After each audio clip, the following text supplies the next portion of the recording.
To two brothers. You heard me right. Two brothers and a shot of milk. We're missing one, Lawrence St. Victor, but only temporarily. He's en route, but we figured let's get the party started. He'll join Oh, in. we have tens of listeners that need to listen to us, Jack. We need to be Yeah, on time. yeah, exactly right. So we're On starting the party time. without him As every we time. start 10 minutes late. Every time. There's a comment in there, but I won't say it. Let's see. So later in the show, we're going to be talking about the 2019 hit film Brightburn as a little retro Halloween inspired deep dive. As usual, we're talking comic books, TV, movies, video games, toys, and so much more. But before we get into all that, gentlemen, how have your weeks been? What have you been up to? What have you been watching, reading, or playing? Let's see. I've been watching. I went back to Invincible because a new season's going to start. So I've been rewatching Invincible, and man, it's so freaking good. I know we talked about it, but it's just so damn good. So damn good. So I'm hyped for that. I've been watching Gen V. Mm-hmm. Gen V is probably one of the best new shows out right now. I'm loving it. As far as production, got Halloween coming up. Sebastian's going to be. We've all seen Sebastian in his armor. He's going to be Ghost from Call of Duty. So I made him. Yeah. My question is this: after seeing his Halloween costume, where's he putting the candy? Yeah, me and my wife is where it's going. That's what's going to happen. So, first of all, he's not going out with all those guns. It's going to be limited. He's going to work his gear, but not the guns. But I made grenades for him for his thing, and the grenades actually have a pin you can pull, and it's hinged. There's going to be a spring, so this thing pops out. You hold it like a real grenade. I'm going to make it knives, and then And then what else did I do? I upgraded the 3D printer to a direct drive printer, which now gives me the ability. This is a game changer. Hold on to your butts because now I can print. See this? Flexible filament. So I can do like rubberized parts, so rubberized capes and all sorts of stuff. No So way. yeah, Right. so it should be pretty cool. So I'm still trying to dial it in, trying to get it to print properly. But once I do, it should be pretty cool. Dude, that's sick. Yeah. You should know I printed a photo of Bash in his Halloween gear, and I've put it around the shop with warning labels for people to, put their cutoffs away or return the tools when they're done. And they're surprisingly effective. That's awesome. He's gonna go crazy. Make sure when he comes on when we end, make sure you tell him that because then he's gonna think he's famous. He's gonna go crazy. He will be. He will be. How about you, Rich? How's your week been? My week's all right. Just working. Really not doing much. What I've been watching, I got into when I got into. I finished it. Captain Laserhawk and a Blood Dragon remix. That's on Netflix. It's interesting. They changed the style up of the animation. They go from just regular animation to 8-bit animation, and then like real people, but like in 8-bit format. Hmm. And just flip flops from that, and it's interesting. Go also different video game genres are in there and characters like what was that? Splinter Cell, not Splinter Cell. Splinter Cell, yes, the main character from Splinter Cell, Sam Fisher, he's in it. Really? Yeah, it's pretty wild. It's like set in the future as well. So it's like Sam Fisher. He has no legs. He has a wheelchair or a hover chair. And it's pretty all right.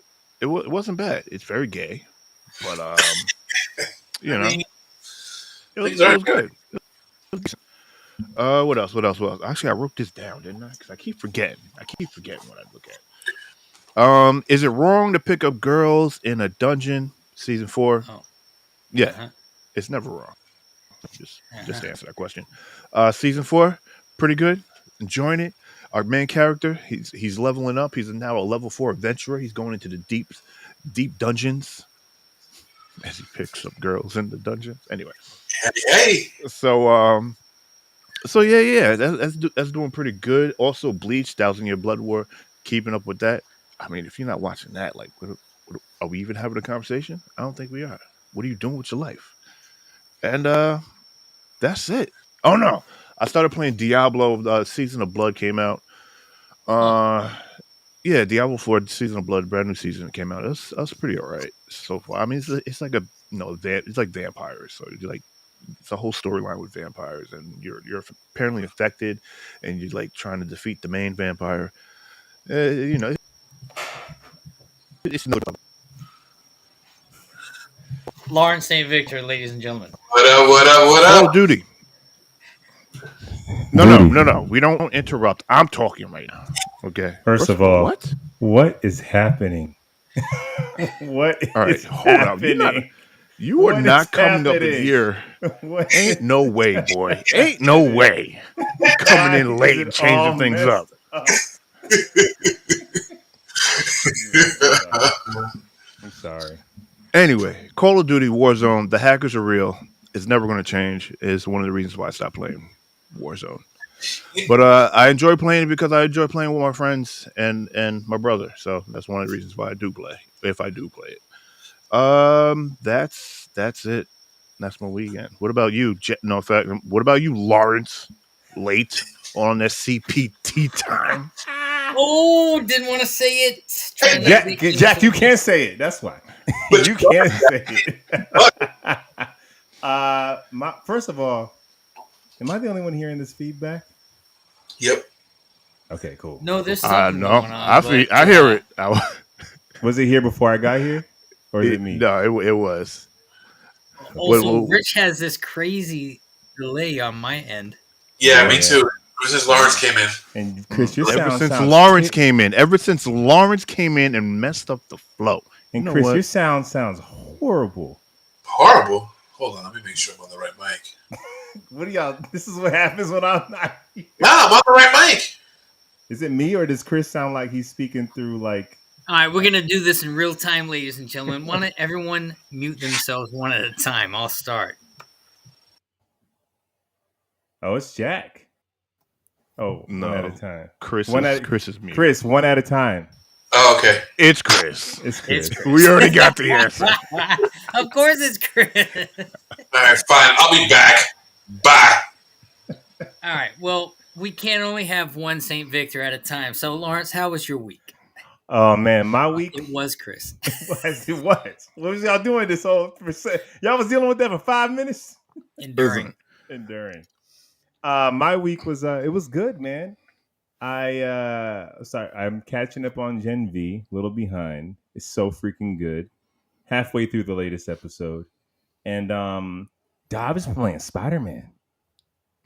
I've been like neglecting adulting to play. I love it. I love this freaking game. It's an amazing game. But I'll say, if you didn't care for the original Spider-Man, if this open world type of situation feels repetitive for you, then you're not going to love this game. But it's a good game. Chris, Okay. well, you're muted. Chris St. Victor, ladies and gentlemen. Hello, Chris. Are you still muted?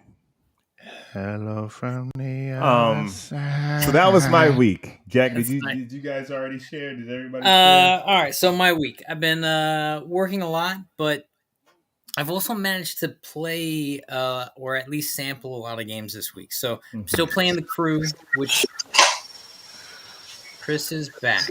Yeah. Definitely He's back. You're on the wrong microphone. Chris. No, I'm on the right mic. Oh, he back. He's definitely back. All right, hold on. Let me restart. Back with it. I've been playing The Crew, which I'm really enjoying. It's the racing game where you can race cars, fly planes, motorcycles, or ATVs, all kinds of stuff. It's pretty great. I finally checked out Midnight Sun. Oh. Mm-hmm. And? It's not good. I heard it's not that good. No, it's not. It's not. It's There's not a reason good. why it's free. It's not good. I also tried this game called Wizards with Guns, which I kind of like, It reminds me of, wasn't it one, the Bastion was the main character? It's very similar to this other game that had come out a couple years ago. It's fun, but the one I think is worth talking about is Alan Wake 2. Dog, they talking about that. That game's getting a lot of talk. Yo. Is it good? It's good. Yes, it's good. And I think, Lawrence, if you weren't having such a great time with Spider-Man, I would tell you to start playing that. But you should probably play Spider-Man out. Of course, I've been watching... Wait, go back to Alan Wake. Did you play part 1 at all? No, I did not. Okay. No, but this is fun. Lawrence will tell you not to play part 2 until you play part 1. I would say anyone who plays The Last of Us would agree with that statement. That's fair. But in this case, I'm having a great time. It's a detective story. It's dark. It's gritty. It's interesting. It's pretty great. It's pretty great. Okay. Obviously, I've been watching Gen V and Loki, which is great. And I'll tell you this: when we did our review of episode 1, I told you a prediction as to who I thought was going to stab Loki in the back. And I'm not caught up. Whoa. I'm not caught up. No spoiler alert. Please. No, Jack. What? You don't even remember what I said, probably. I don't pay attention to.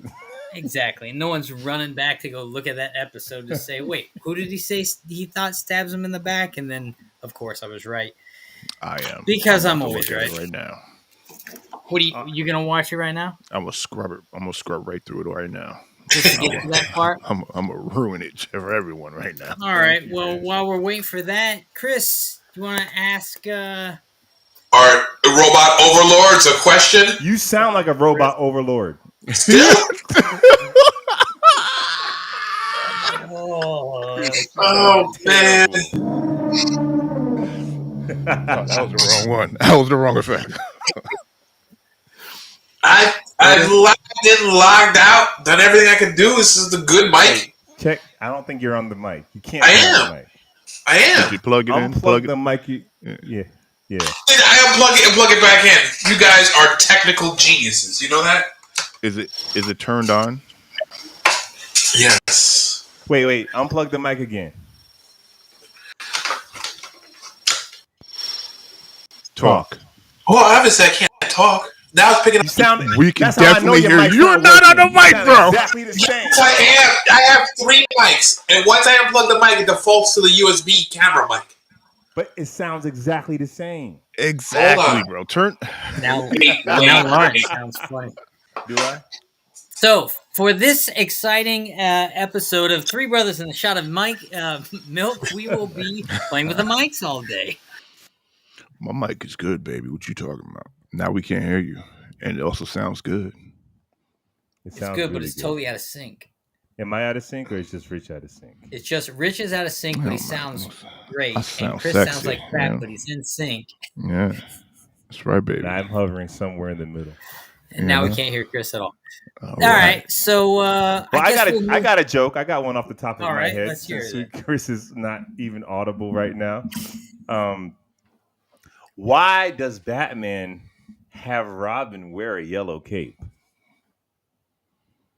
Because he doesn't want to get shot at? You're supposed to ask me, why does Batman? Well, why does Batman wear yellow cape? Well, Chris is not here. Hey, Rich, I got a question for you. What's up? Why does Batman have Robin wear a yellow cape? Repeat it back to me. Why does Batman have Robin wear a yellow cape? Because a bullseye is 2 on the nose. No, because he doesn't want to get shot at. It sounds way better. That's not clever.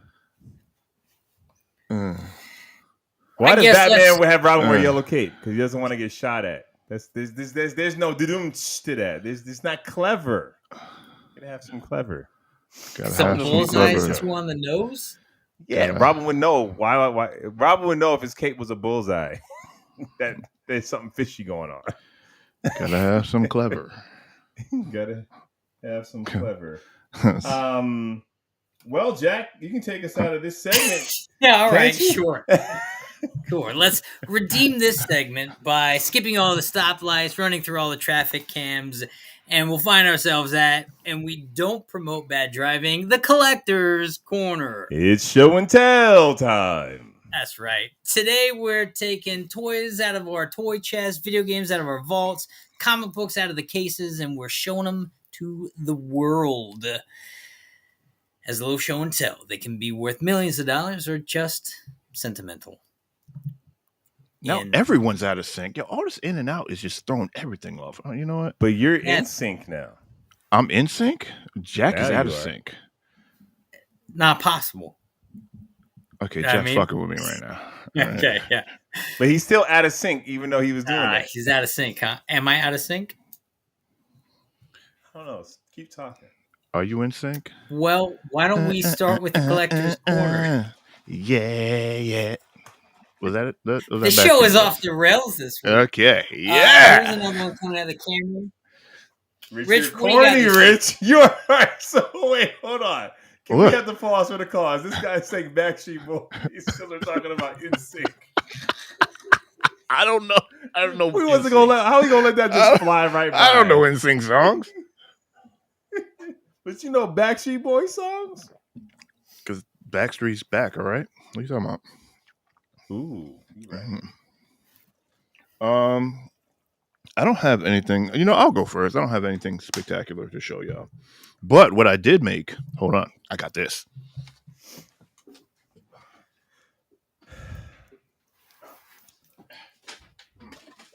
Your show, Jack. This is your show, Jack. Right. Wow. I kind of inherited it last minute, to be honest. It's more like setup stuff, all right? So what I did, I bought this thing. It comes like multi-layers. This is for like shoes and whatnot. Oh, yeah. So I'm going to take this and throw it back there and put all these in here. And I have enough room to add the extras and whatnot. So all that can go in here. And then I got to find my lights and then set up around the sides there in between. And then, be nice and presentable. Where'd you get that from? Got that from Amazon. Yeah, it's pretty nice. There's more to it. There's a whole lot more. It's like a whole big thing, but I used what I need, what I can use right now, and that's what I'm gonna do. And I'm just gonna set it up there, have it nice, presentable, have some lights. I feel like you need more. More what? No, that's gonna fit everything that I'm seeing behind you. No, this one, no, it's not gonna fit everything, but it's not gonna fit everything layered up.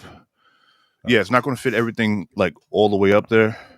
Because of how this is set up. This is like 12 inches. I need altogether from bookcase to bookcase, I need 20 inches. So I couldn't do two next to each other. So I'm just going to put two inside each, and then I have enough room to stack them behind each other, another 2. So like, 6? I could put 6 in each cubicle.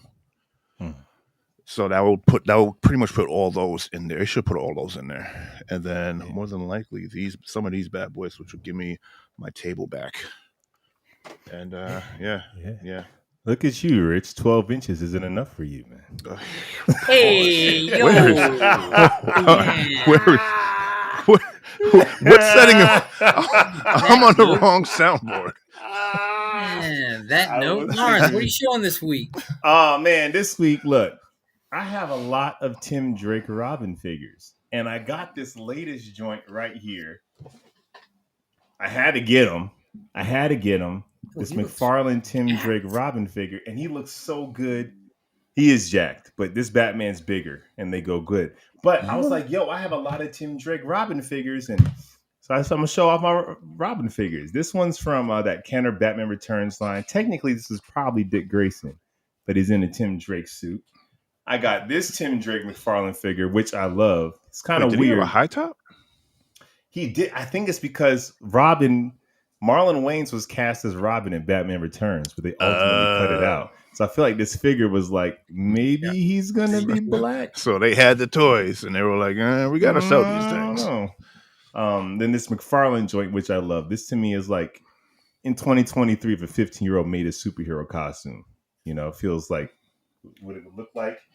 Then I got this bad boy right here from the Arkham City Games. This is so dope. He looks really great next to Pattinson's Batman. Like this suit would fit really well, or probably in Bale's too. Looks really dope. But then I got this joint from the double pack with the Batman figure, and I thought these colors was pretty dope. Toys R Us exclusive figure, and then Jack gave me this joint. Now, technically, this is Dick Grayson, but you know, Batman Animated Series used that Tim Drake suit. Jack gave me this. Now, the problem with this Tim Drake figure is that he looks like Jamie Kennedy from The Mask 2. Remember? But if I pop his head off, here we go. Broke it, and pop this dude's head off. Spit on it. You know, so it goes in. Bite the pillow. We're going in dry. Now this Robin looks pretty freaking dope. Oh, that actually does look better. It looks way better. Okay. So that is the new. Lawrence gotten really good with handling those heads. Hey man, you just gotta spit on it and let it just slide it in. All right. On that note, Chris, what are you showing this? Is that better now? Yeah. What did you do? I restarted my stupid computer. How about that? So, Chris, you sound like my parents when I tell them the Wi-Fi don't work. How could this be? I'm like, check your router. No, there's no way my Wi-Fi is not working. I'm like, guys, you're frozen. So a few weeks ago, I was shopping, and Lawrence and I were talking when I was in the comic book store, and we were talking about our colored action figure quota. Yes. So, as a black man, you feel obligated to buy black figures, whether you want them or not. Just because whether you want them or not. Whether you want them or not. I guess I'm I'm behind on that, but all right, cool. You know where it started? You guys remember the movie Posse with Mario Van Peebles? Posse? He has this. He told me this story. He has this weird anecdote. Yes, so there's a movie in the 90s called Posse, which was like a black cowboy movie, right? And I watched it. And I did what you do when you're a kid. You watch something in the movie and you take your toys and reenact what happened in the movie. And then I realized at one point I didn't have enough black characters to make up the posse. And it bothered me. So ever since then, if there was a black character, whether I liked it or not, I'd try and buy it and support it because I always felt like I didn't have enough enough characters that looked like me when I was growing up. So that's kind of where the quota thing came from. So this is the character I just picked up, Batwing. Now you got him today. I'm not a fan of Batwing, but the suit does look kind of dope, though. I'm not gonna lie. The suit has a lot of detail. If you were like a paint customizer, you can like do a wash and make that suit look dope because there's a lot of detail. I was thinking about getting that just to try to make a steel outfit because I'm sick of waiting on one. That's actually not a bad idea, Jack. That would actually work pretty well. It's not a bad idea. That's not a bad idea. It's not a bad idea. Not a bad idea. So that's what I got. And talking to Lawrence during the week, this guy was like, Chris, you don't waste enough of your money. And I was like, you know what, Lawrence, you're right.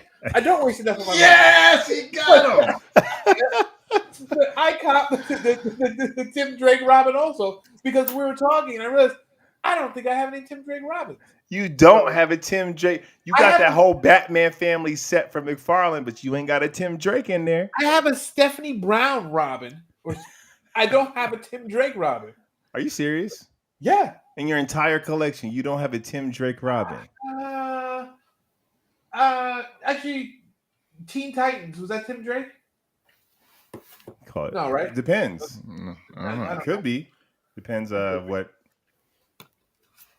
Now I got a lot of Dick Graysons, but not enough Tim Drakes. But what I do want to share too is Lawrence is the only one without the high top tenor. Yes, I do have.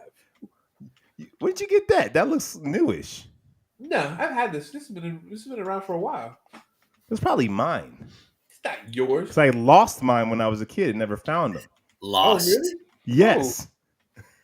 What do you? What? We lost it? Where? At Mom's house? Probably. No, I'm joking. I got this on eBay years ago, or at our grandmother's house. I don't remember. Anyway, let's change the subject. Jack, All right.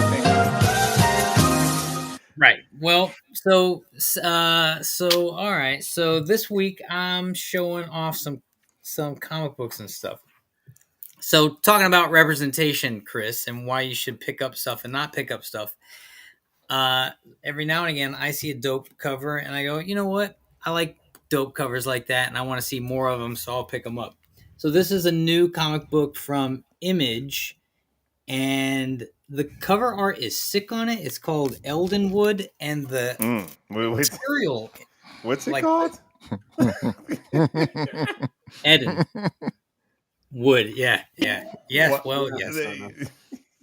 I don't know if you bought that for diversity, Jack. I think Well, it's actually pretty sick. Yes, Rich. Wait, hang on, I'll show you this one. This character loses his eyeball, and he's super chill about it. And you see kind of how he evolves later. So, like, the story in this is actually surprisingly good. In addition to just being cool, and then Superman has some cool covers this week too. I guess I should have showed these when I was talking about what my week was like. Had a big bike ride and went to the comic book shop. The other comic book I want to show off was my Batman Aliens crossover. Oh, nice. Okay. All right. Which isn't a very good comic, if I'm being honest. But it does have that's a lot of comic. None of the it's a lot of that good though.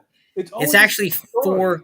It's 4 stories. There's 2 in the beginning, which are Batman exclusive that kind of piggyback off of each other with some years separating the stories. The third one's, of course, the one I like because it's got Superman in it. And in addition to aliens, there are predators on the loose. My question is, why didn't you just call Superman at the beginning? Like, what are we doing? Why doesn't Batman call Superman all the time? Right. Yeah. Right. And, they have to find ways to depower Superman, so they get him off world and stuff like that. But the art in this one is just sick. It's reminiscent of Alex Ross's stuff. He's not the artist on this one, though. And then the 4th comic in this is like Wildcats getting beat up by aliens. But it's pretty cool little pickup. And then the last thing I'm showing is this card. It's a cyborg card. So, Lawrence, there's a mini golf place over on Sepulveda. Mm-hmm. The castle. What's it called? Is that where we went? Yeah. So there's a giant arcade in it, and I went on a date to go play mini golf, and we ended up spending the entire time in the arcade and won this card. Jack, that's so sweet. You said that our time together was a date. That's very sweet of you. No, I'm not talking about you. I said I went on a date. Oh. I didn't say that time you and I had a date. Well, what about that time you and them had a date? How was that? Awesome. I believe I beat you pretty bad at mini golf. Yeah, right. In your dreams. I think I still have the scorecard for that. It wasn't pretty bad. It was very bad. You're right. And on that note, let's go to the news. It's time for some news. There we go. He was drinking. Sorry. So let's get the sad stuff out of the way first before we get into more lighthearted stuff. So we had some losses this week. So first we lost Matthew Perry yesterday at 54 years old. He passed away in his hot tub. Yeah. He's a Friends star. He had a big. He started off in network television, had a few sitcoms, and really blew up big with Friends. And a lot of people love him. A lot of people grew up with him. A lot of people watch. Huge fans of that show. So it's a big loss for any of the fans of his content. So it's terrible. Yeah. And stuff he did afterwards with his book and sobriety and creating opportunities for people to get sober and get help. Yeah. 54 years old is too young. Way too young. So he wasn't the only one we lost this week. We lost Richard Mull, who was also Bull from Night Court. You know, a lot of you guys may be younger, and we're wondering how does that correspond with kind of what we do here at Three Brothers Shot of Milk. He was also the voice of Two-Face in Batman the Animated Series. Really? Yes. So it's a huge loss. I mean, his Harvey Dent and his Two-Face was It changed the character. Like it completely. It went from a campy, like Condiment King type character to a force to be reckoned with. And if you look at back some of our old videos, Lawrence and I we reviewed both of those, the origin, the 2-part origin story, and that performance is fantastic. Yeah, it's really good. Yeah, so it's 80 years old, so it's a loss for everyone. All right, let's get to more. Let's get to less. Still sad, but it has a bright lining. If this actor strike doesn't end in the next couple weeks, Venom 3 might be delayed. Okay, you know what? So, oh, God forbid. I mean, you all know how we all feel about the powerhouse that is Venom. What can they possibly do in a Venom 3? Look, they threw Carnage away. Like, where do you go from there? All we need is Venom to show up and bite people's heads off. Do we need much more? They're gonna bastardize Kingdom Black, Jack. Watch. King in Black, whatever it's called. They're gonna do that. They're gonna destroy that. You think that's what they're trying to do with the Venom 3? Where do you go from Carnage? They threw Carnage away like he was a villain of the week. You know what would be cool? They should do some of the 90s Venom stories. Venom had those. No, they shouldn't. Lawrence is right. They should bastardize the King in Black and call it a day. Call it a freaking trilogy. Like, listen, if they did to Gore what they did to Gore, they should definitely, and Civil War and all that. I'm not the biggest Marvel guy, but where do you go after Carnage? Like, as far as iconic, kind of casual, mainstream villainy. No, but I mean, you can't really actually do the King in Black unless you're introducing a multiverse of other versions of characters we know, which actually don't even exist in the Venom world right now. Well, you know what you can do is in the 90s, Venom had all those short like those 4 to 5 issue story arcs. Kind of what they based the first movie on, Lethal Protector, but they had a bunch of them. So why they could take any one of those, be a standalone story, not affect everything, not bastardize some crazy story that everyone loves, and have a decent. You can't go from Carnage to him just taking down mobsters. Yeah, he's right, Chris. You know what they should do though is they should just make it a video game. Oh, they're going to most likely. Well, there's rumors that it might. There's rumors that it might. Rumors that what might be? Well, the success of Spider-Man 2. Don't sleep. Will it be the same studio though? Insomniac, probably. Oh, Insomniac does all the Spider-Man games. We're talking about Venom though. Venom's in Spider-Man 2. Yeah, he's also in Midnight Sun. And that's trash. Okay. Well, Venom 3 might get delayed. Venom 3 might get delayed. So. Are we getting comments on the feed? Yes. We have Connie's here. Connie is here. She says a Venom Deadpool crossover that'd be actually pretty funny. I'm not seeing any of the comments. I just saw and dating your bestie. She's talking about us, Jack. Yeah. Well, that's been 20 years in the works. Totes adorbs. Next, I have. Hey, you guys remember that game Arkham Knight? The game from 8 years ago that we probably still all play all the time? That wasn't 8 years ago. Yeah, I think it was. Yeah, 8 years ago. Way, really? Old, Jack. Yeah, 8 years ago. So great news for a game that you haven't played in 5 years that released 8 years ago. They released the Robert Pattinson skin for the game, and then they took it away. And then they took it away. They took it away? Took it away. Yeah, there's no reason was given. They released it for a game that no one really plays anymore. Then they're like, you know what? You guys don't appreciate this, and we're taking it away. You know what would be even worse? Was the game free or you have to pay for it?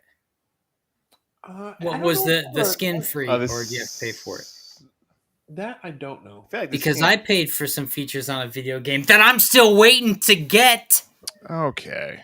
All right, guy. Jack, I'm starting to think your Mortal Kombat thing is called like Spider-Verse. Like you didn't read the fine print. And you didn't see This part is 2. ridiculous. You didn't read Omni-Man. You didn't It see comes part. out in November. Ridiculous. Yeah, You right? didn't read it in That fine part. print. I feel No, That they part just- right I feel there. like it's your fault, Jack. They dropped the release for that a week ago. Yeah, they gave you a preview. That's like this is what it's going to look But like. there's 7 other characters that are supposed to come in that package I also. feel like you didn't read the fine Go print. on. in the release dates for the characters. Of all the people who doesn't read stuff, you think I'm the one who skips it? Spider-Verse Part 1. And in other news, all right. In other news, actually, speaking of Spider-Man, David Fincher pitched a Spider-Man movie that didn't include the Peter's superhero origin story. And they pretty much laughed him out. Now, David Fincher made movies Fight Club, Social Network, Gone Girl, fantastic movies, but the Spider-Man movie didn't have his origin story. Now, we've seen where this, in the modern times, this would have worked. You could have just thrown Spider-Man in, had Spider-Man 5 years, 3 years into his career, and been fine. That's what we got with MCU Spider-Man. We didn't get his origin. They said they gave him a really, really hard time and kind of laughed him out. When was this? Like what movie? This was prior to Sam Raimi. So Sam Raimi ended up getting. So what they should have done was taken David Fincher's idea and put it towards Amazing Spider-Man versus the reboot that we didn't need. We didn't need another origin story. Agreed. But we did need that. We did need Tobey's origin. We needed that. Yeah. That's our first Spider-Man movie, period. So, yeah, well, that was the really... Yeah, it was a different time back then. what are we looking at now? What are we looking at? Go ahead, Rich. Take over. Go ahead, Rich. The first Mortal Kombat 1 DLC character will be Invincible's Omni-Man, currently confirmed for a Vogue November. When is that article from? Bro, it don't matter. It just said November. No, that does matter. Wait, November. 2 days ago. 2 days That's ago. my point. But the package was on sale a month ago. They're going to get their money. No, They're going to get their money. Listen to what I'm saying. When I bought the package, You didn't read the fine print. They didn't say it was a delayed due Rich, date. while you're there, go to reading your search history. This is exactly I my wanna see point. something. You're reading an article you don't need to from see 2 nothing. days ago. We don't need to go there. Yeah, I'm pretty sure you didn't read the fine print, but there's a chance. He just showed an article from 2 days ago. That's one that article. package went on sale a month ago. Rich, you have a job to do right now. Go find me an article from September. From before the package went on sale. All right. And in other news. Last piece of news. Deadpool 3 cameos were easy to get, according to the director. Director Sean Levy says they were surprisingly easy to make happen. So with Deadpool 2, we saw Brad Pitt. Like that, though. What? I don't know. That's You guys made me say you guys were busting my balls last time about the easy. news. Now I'm actually reading the news. Surprisingly You're busting my balls. easy to do. He's giving us charisma. He's giving us that riz, Jack. I'm Right. delivering for you. I'm reading my What's heart the out for this subtext article. of them being But so I willing will say that's a testament to Sean Levy and Ryan Reynolds as people. Sure. Because if no one liked them as people, they wouldn't do cameos. Like you do Well, or cameos the for your films. friends. Yeah, but like Brad Pitt doesn't need to do a cameo for Deadpool 2. And especially a cameo where he doesn't show up. Yeah. Yeah, he showed up on a lot for a millisecond. Well, To do that must mean you like these guys. You're friends with these guys. So that's dope. There's a rumor going around that the Miles Morales developed movie is going to be in the Sonyverse. It's a rumor. Yeah, so it's not going to be live action. Yeah, live action, but it's not going to be. What is it? Okay? September 29th. Yeah. Omni-Man release date. See, September 29th. That's what he said. See? Where's the release date? Oh, the release date is in November. Still, it's still in November. Where does it say that? That doesn't change. Where does it say that? Well, where does it say that? Omni-Man release date. Likely October. Likely. That's not confirmed. But It's October likely. is not November. Jack, you can't be buying stuff when they say No, likely. You see what he's actually just confirming why I should be put out. Jack, You can't look at likely or maybe or might. This just shows that you don't play video games enough to understand how this works, okay? If they don't say it's coming out on this You day, showed 2 articles, both of which that show that when I paid my money for the thing, I could have been expecting to get the thing. Welcome back to being a video game consumer, Jack. If they ever say likely, maybe, it might, rumor too, quite possibly, but also say that. All right, he's reading an article. When I bought the DLC on the PlayStation platform, when I was hooked up to the PS5, it did not say that either. Guarantee so I think I'm downloading a game and getting this package. It probably said when you download this game, you will get them when they release. Anyway. That's usually what happens. Listen, I've been buying DLCs for I don't know how long, and they do this all the time, bro. This is the oldest trick in the book. It's not even a trick. It's just what they do to get the money. It's like, okay, you're going to get this character, that character, this gun, but they're going to release it in like different times, you know? Right. Like slowly trickle it to you. To raise money to show profits that may not necessarily be there yet, to prove a success, so I could raise additional funds for the game. Yeah. Yeah. Okay. That would be like a pre-order, but that's not what I was buying. I also think they hold off on the releases to keep the hype about the game going as long as possible. I get it, but if you're dropping 7 characters in the package, you pay the money for the package, you don't even get one of them. Jack, Connie says November is literally the following month, so stop being a baby. It's not that long of a wait.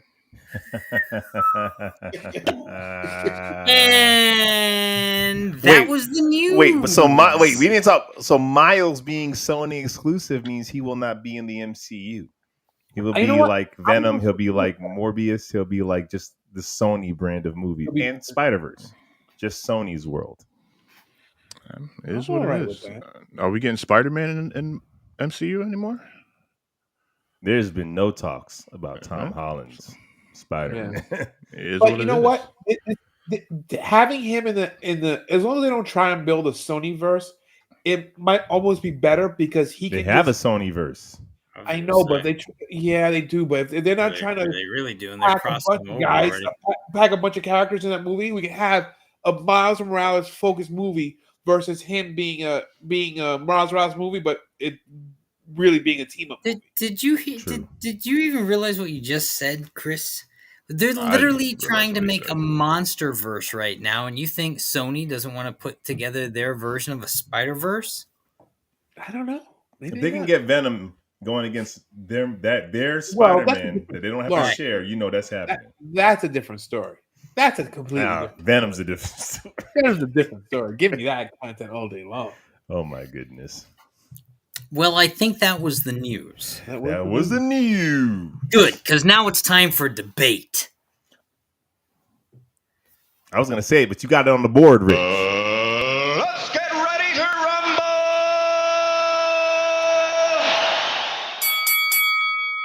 Great. Well, for today's debate, are you tired of seeing your heroes act like villains, or your villains turned into anti-heroes, then later heroes? Nope.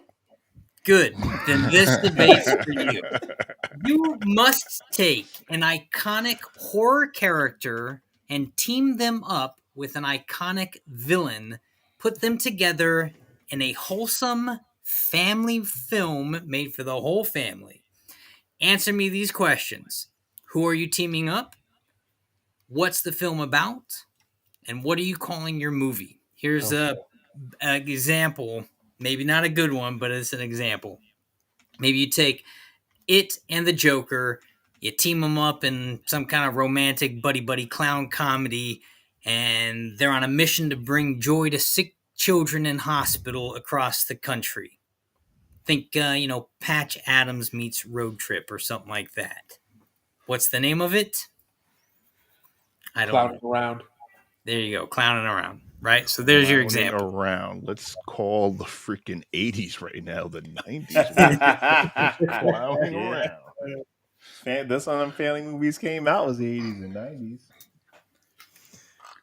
All right, who got it first? Well, I gotta go first. I ain't going first. All right, I'll set Chris the got tone. it. Yeah, set that tone. Go second. All right, here we go. I'm taking Pinhead from Hellraiser. Frank. Is that Frank? That's Frank. Taking Pinhead from Hellraiser. And he's going to be a born-again Christian.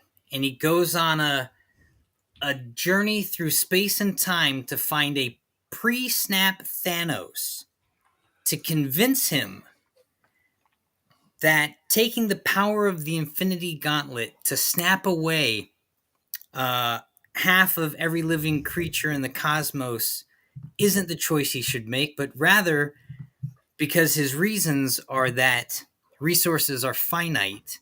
Instead, he should make that snap to make the resources infinite and bring peace and stop hunger to the cosmos. And this is going to be in a Disney holiday special told as if it were like the Christmas Carol, and he's going to be visited by 3 ghosts.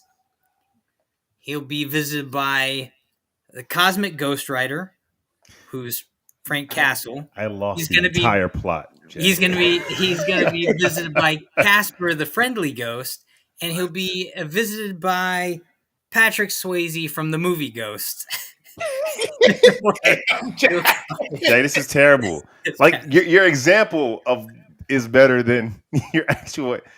Dude, you took Hellraiser and gave him a trait that completely changes the character. You might as well use a different character. You can't take Hellraiser and he's a born again Christian now. It's like, but that's the first chunk of the film. That's a big right? Yeah. That's a big like. So he's like going door to door like a Jehovah's Witness. Yeah, like have you given yourself to our Lord and Savior Jesus Christ? And if not, then all of a sudden he turns the box and everything comes out. I'll watch that.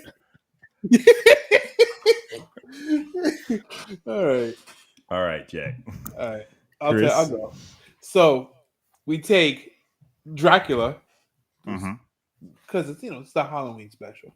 We take Dracula and we take Morbius. Put them together. They're not trying to save anything. They're just Night at the Roxbury. They're out there meeting girls. Just like trying to get some. But the key is they're meeting these girls. They both fall in love with a set of sisters. Then they have to explain to them why they can't see them in the day. So they come up with all these crazy excuses. This is like Weekend at Bernie's. Some like stupid 80s movie where they start wearing sunblock and they start sweating off. We gotta go. Yes.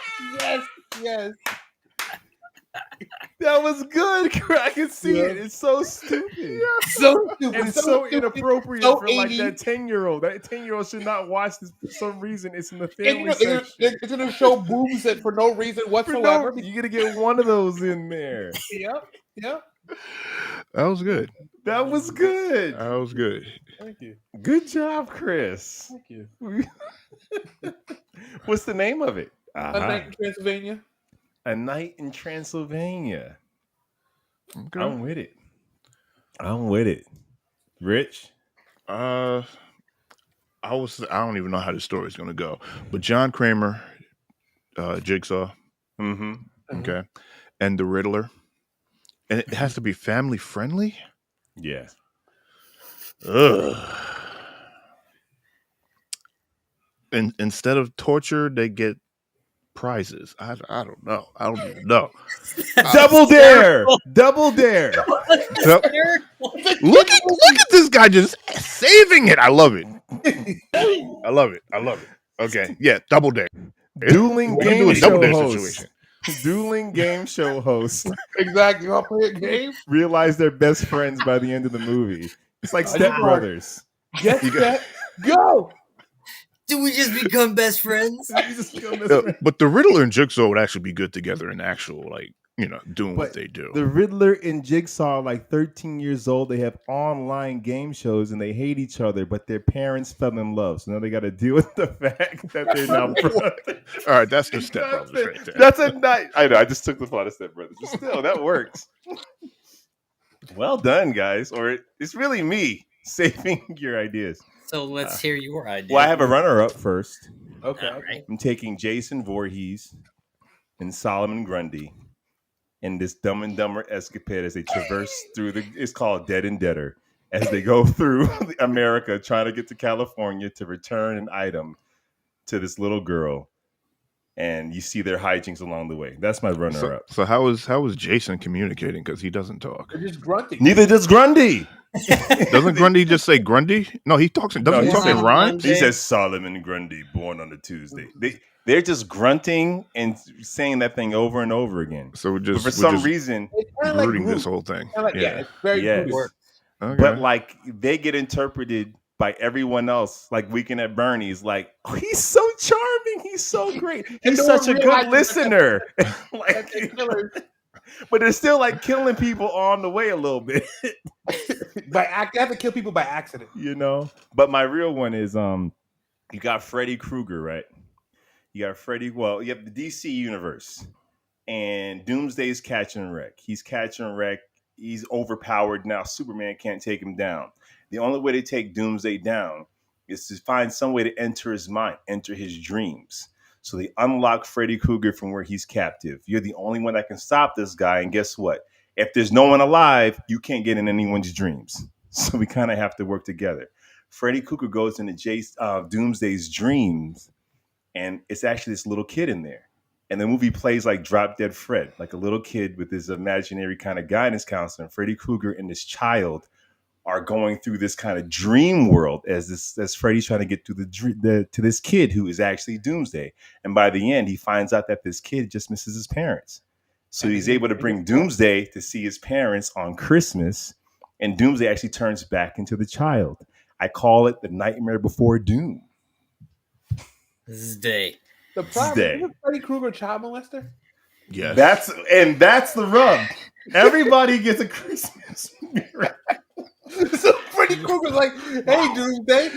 Oh, man. You made this incredibly dark, Chris. Well, I think if I'm being honest, I won.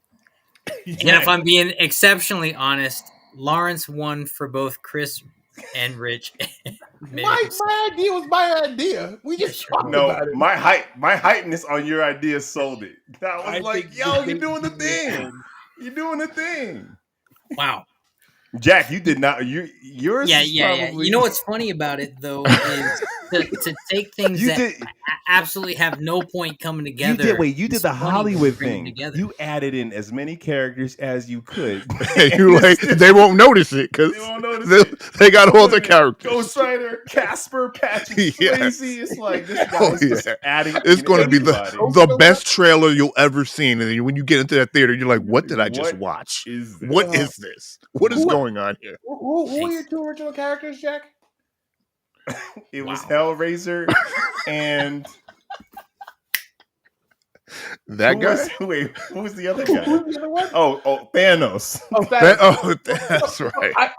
So it's gonna be Hellraiser with the clay, and Thanos is gonna come behind him. They're gonna do the ghost thing with the clay. You had a lot of ghosts in there. Because he has the infinity. Because he has the gauntlet. He has the infinity gauntlet. So he's gonna do that. He's gonna mold clay together. That's great. My darling. Hellraiser got his. Jack, you didn't say it was a romance. Jack, there needs to be this like Brokeback Mountain like undertone of homosexuality between them. There has to be. There needs to be sexual tension between Thanos and Hellraiser, so we can get the pottery moment. You have to have it. You have no business putting Patrick Swayze in this thing from the movie Ghost if you ain't gonna do this pottery moment. So I need Thanos to be Demi Moore. Hellraiser to be Patrick freaking Swayze. Someone ask AI to make that picture, please. Did you see there's a picture floating around of Patrick Swayze in the Ghostbuster film? No. As the ghost from Ghost? As the ghost from Ghost with Demi Moore, yeah. Oh, don't bust him. But let's talk about Pinhead being a Jehovah's Witness, trying to get people to bring people over to the Lord and Savior, and then if they don't, he literally brings hells upon them. Like, that would be great. It's not a family movie, Rich. Right. It's a listen, cautionary tale. it's- And there on it is. Bum, bum, bum. Oh, no, okay, sorry. Now it's time for the main event. Let's get to the reason why we're here. Let's get to the reason why we're here. All right. We'll figure it out eventually. So today we're talking Brightburn, the Superman inspired movie that came out in 2019, written and produced by Three of the Guns and directed by David. How do you say his last name? Artosky, something like that. Yavinsky, something like that. Something like that. I'm sorry, my notes page turned off. I say David Yarovinsky. All right, we're doing it live. Forget the notes. So here's a brief recap of the film. Spoiler free. Basically, plot of Superman spaceship lands in Brightburn, Kansas, found by family, except for the kid ain't Superman. The kid ain't Superman. Spoiler free thoughts. I really like this film. I liked it the first time I saw it. The second time I watched it for this, I kind of had that what was that last retro we saw? It was Event Horizon. It kind of felt like that, where like halfway through the movie I was so intrigued, and then it kind of just turned into chasing a monster chasing you.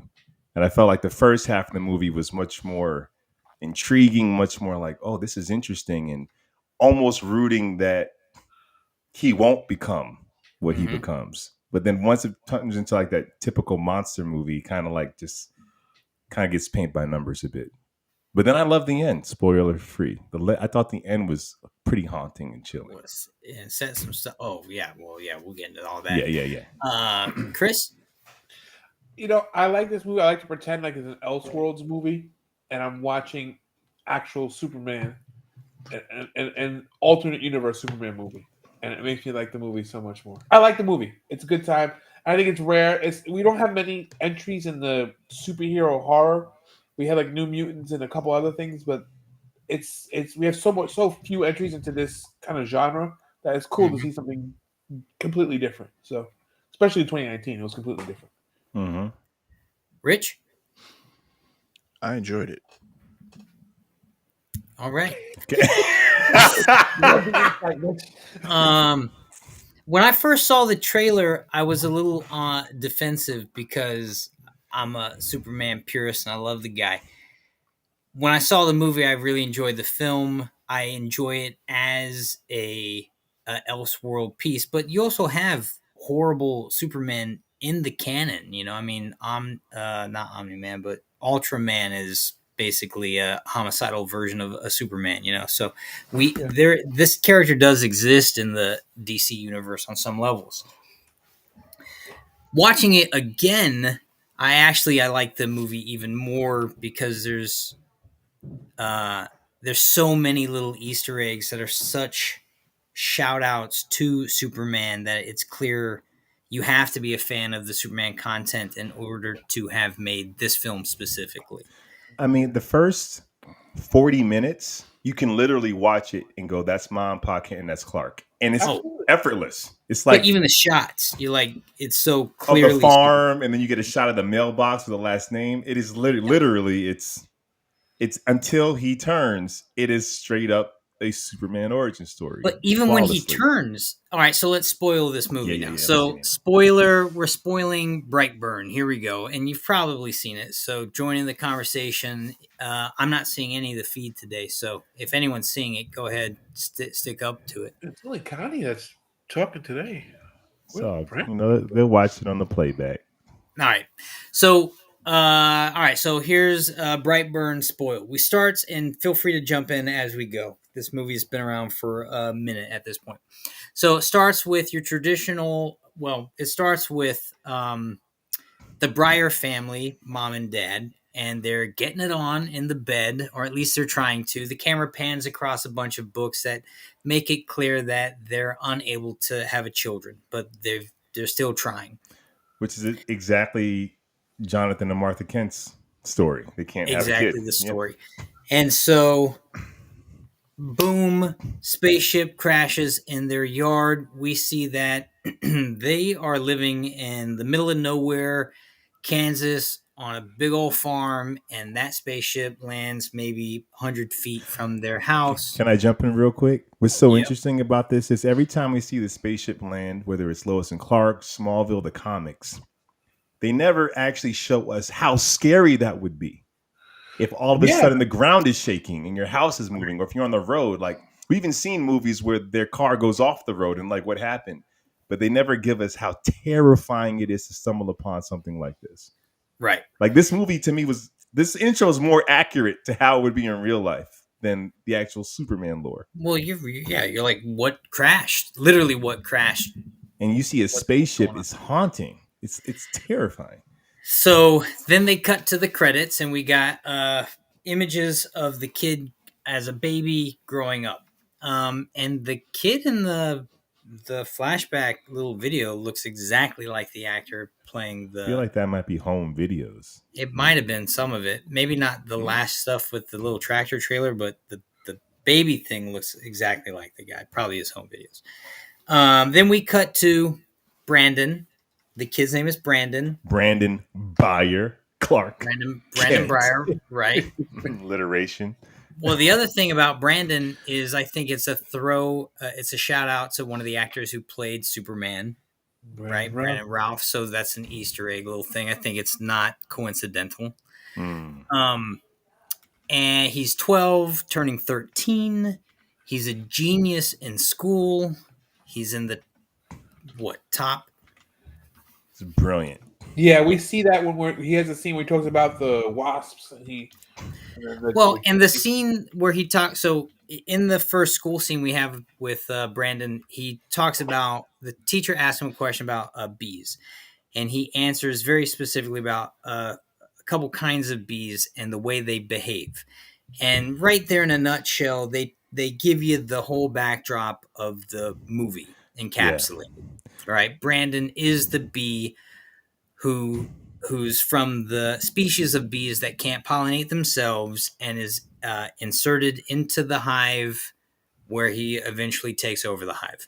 But also in what they say in that wasp theory, they said there's some species of wasps that will have other insects raise their children. Exactly. So, which I gather is Brandon didn't come from a planet that exploded. He's a lone survivor. No, that planet implanted him here on some Omni-Man tip. Exactly. You're going to raise him up until he's of an age, and then he'll take over. Yeah, exactly. Yeah, I mean, we get that. I mean, skipping a little further ahead, you get that when he starts getting the messages from the ship and he's saying, take over, take the world. But Superman got messages from his ship, but his world was still dead.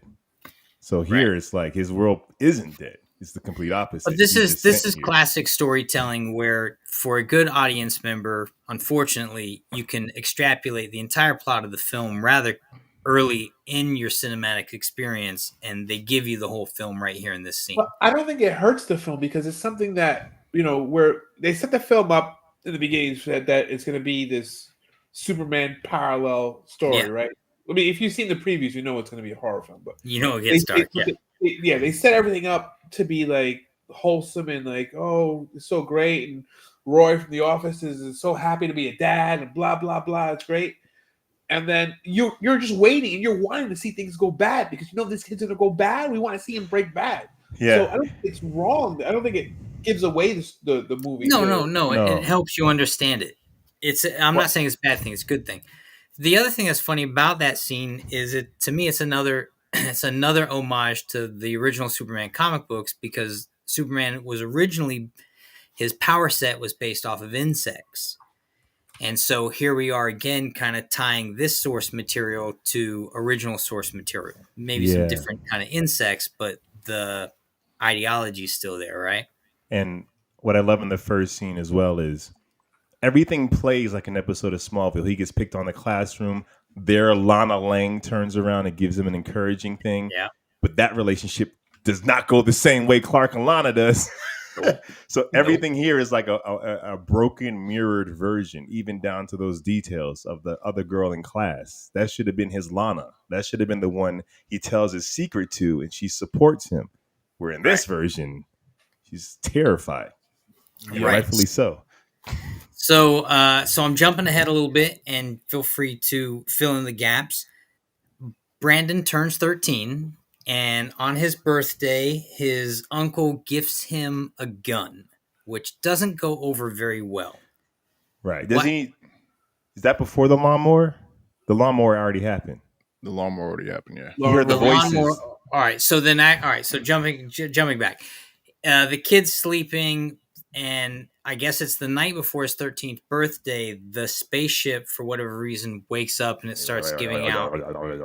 Yeah, it's talking in a alien language, and Brandon, in a sleepwalking trance, goes to where the ship has now been entombed in the garage and a shed. It almost looks like they built the barn around the thing because it's on a Right. second story walk up and it's under the thing. And if you go back to the opening scene, the barn didn't exist in that opening shot 12 years earlier. So I think they literally built that structure around this thing to hide it. And so Brandon's on top of there trying to open the thing when his mom, Tori, comes outside and she finds him. Yeah. And he's like freaked out. He doesn't know how he got And she there. wakes him up and she's like, "Oh, you were sleepwalking." And it shows Yeah. his powers haven't manifested yet because he wasn't able to break it The open. powers haven't manifested yet, and it also shows the first kind of chink in the relationship connection between the husband and the wife, because the husband goes, "What was going on?" And she goes, "I think he was sleepwalking." And she says, "He was just outside, nothing to worry about." So she's clearly lying. Now, about this is where it was a little hard to watch, where it was like, I get you love him, he's your son, but the plausible deniability of just ignoring the fact, he's an alien, like they're like, and he's just. Well, they don't necessarily know he's an alien. They know they found him. Come on, they know he's something. And he's in a trance trying to get through the door. Like that to me is like, we need to talk.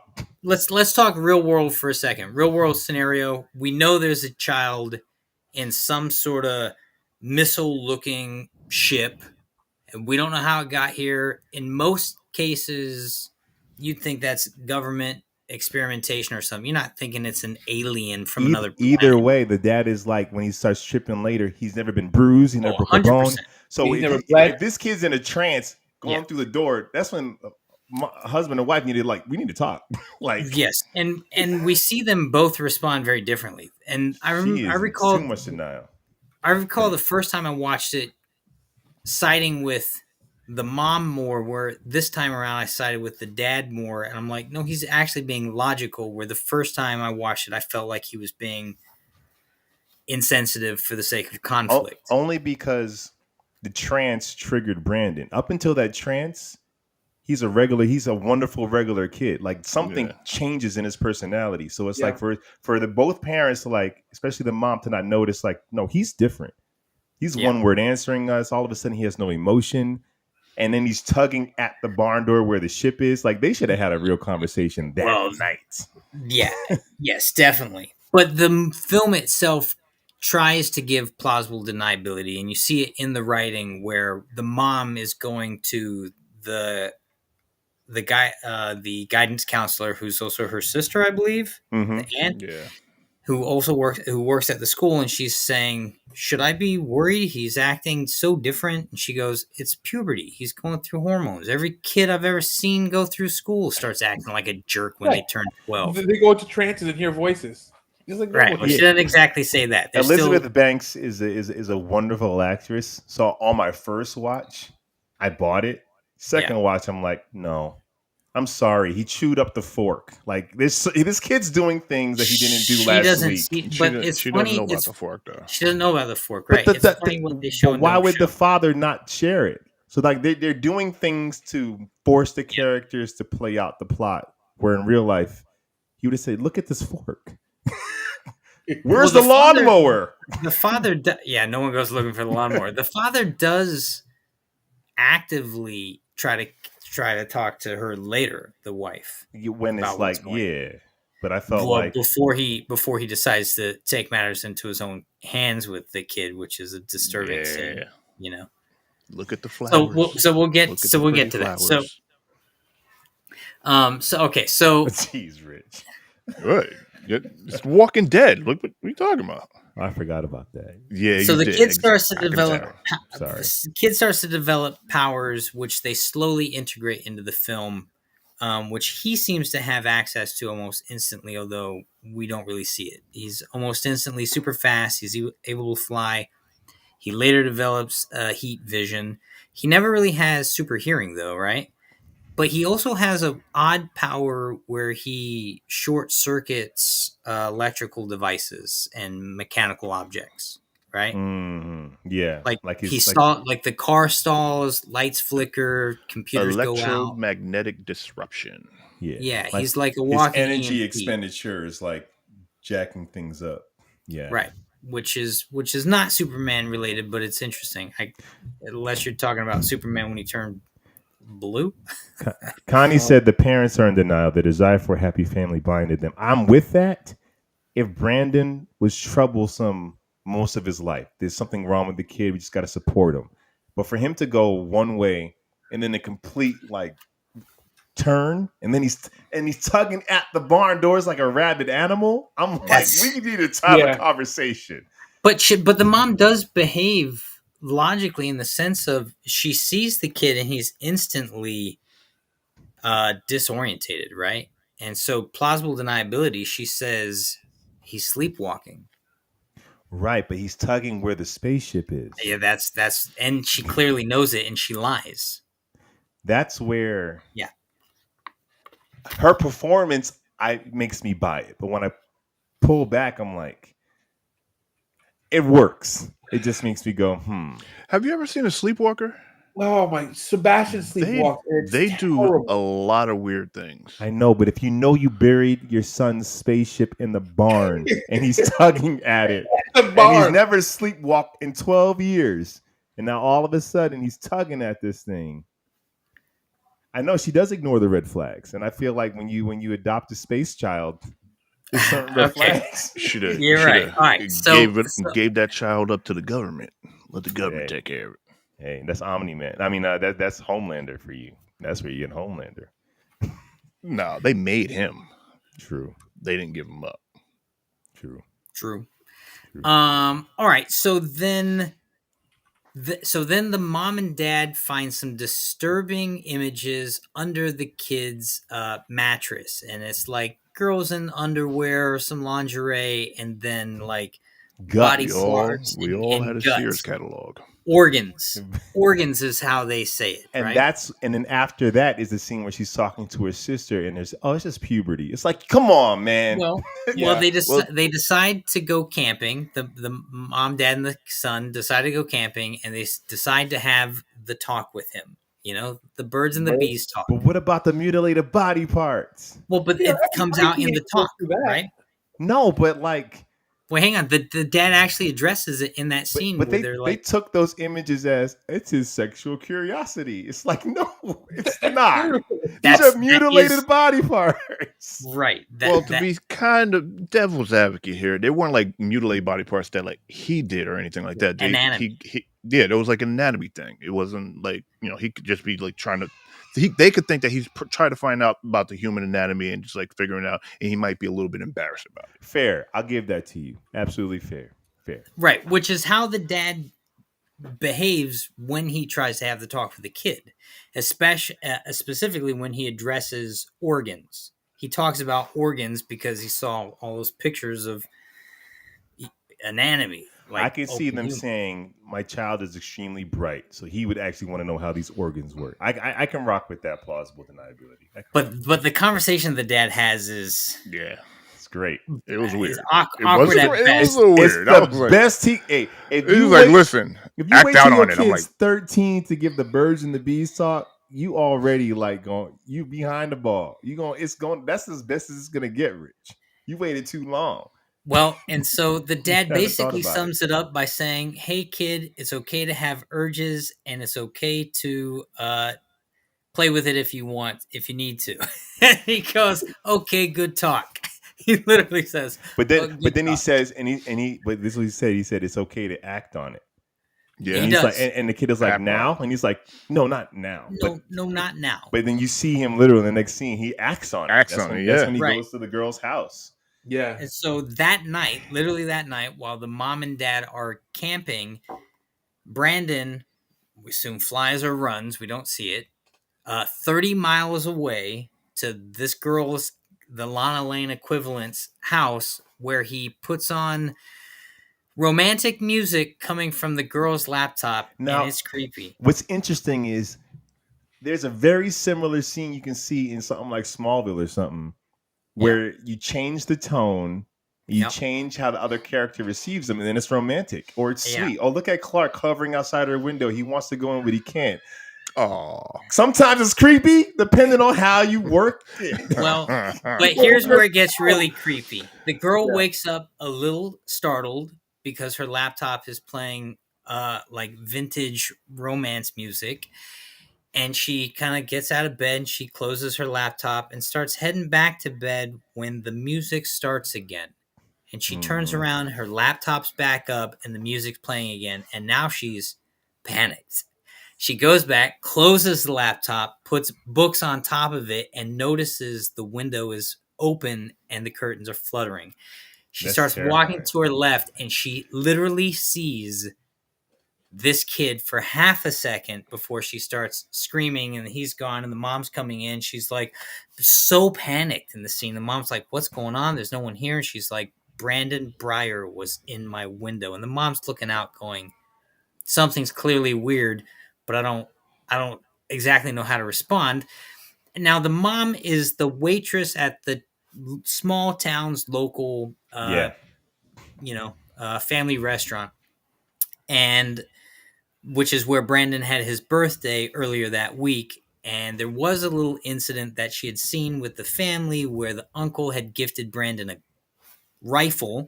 Mhm. And the mom and the dad were like, especially the dad was like, "What the F are you doing? We said no guns for our kid. He's 13. He's not ready for anything like this."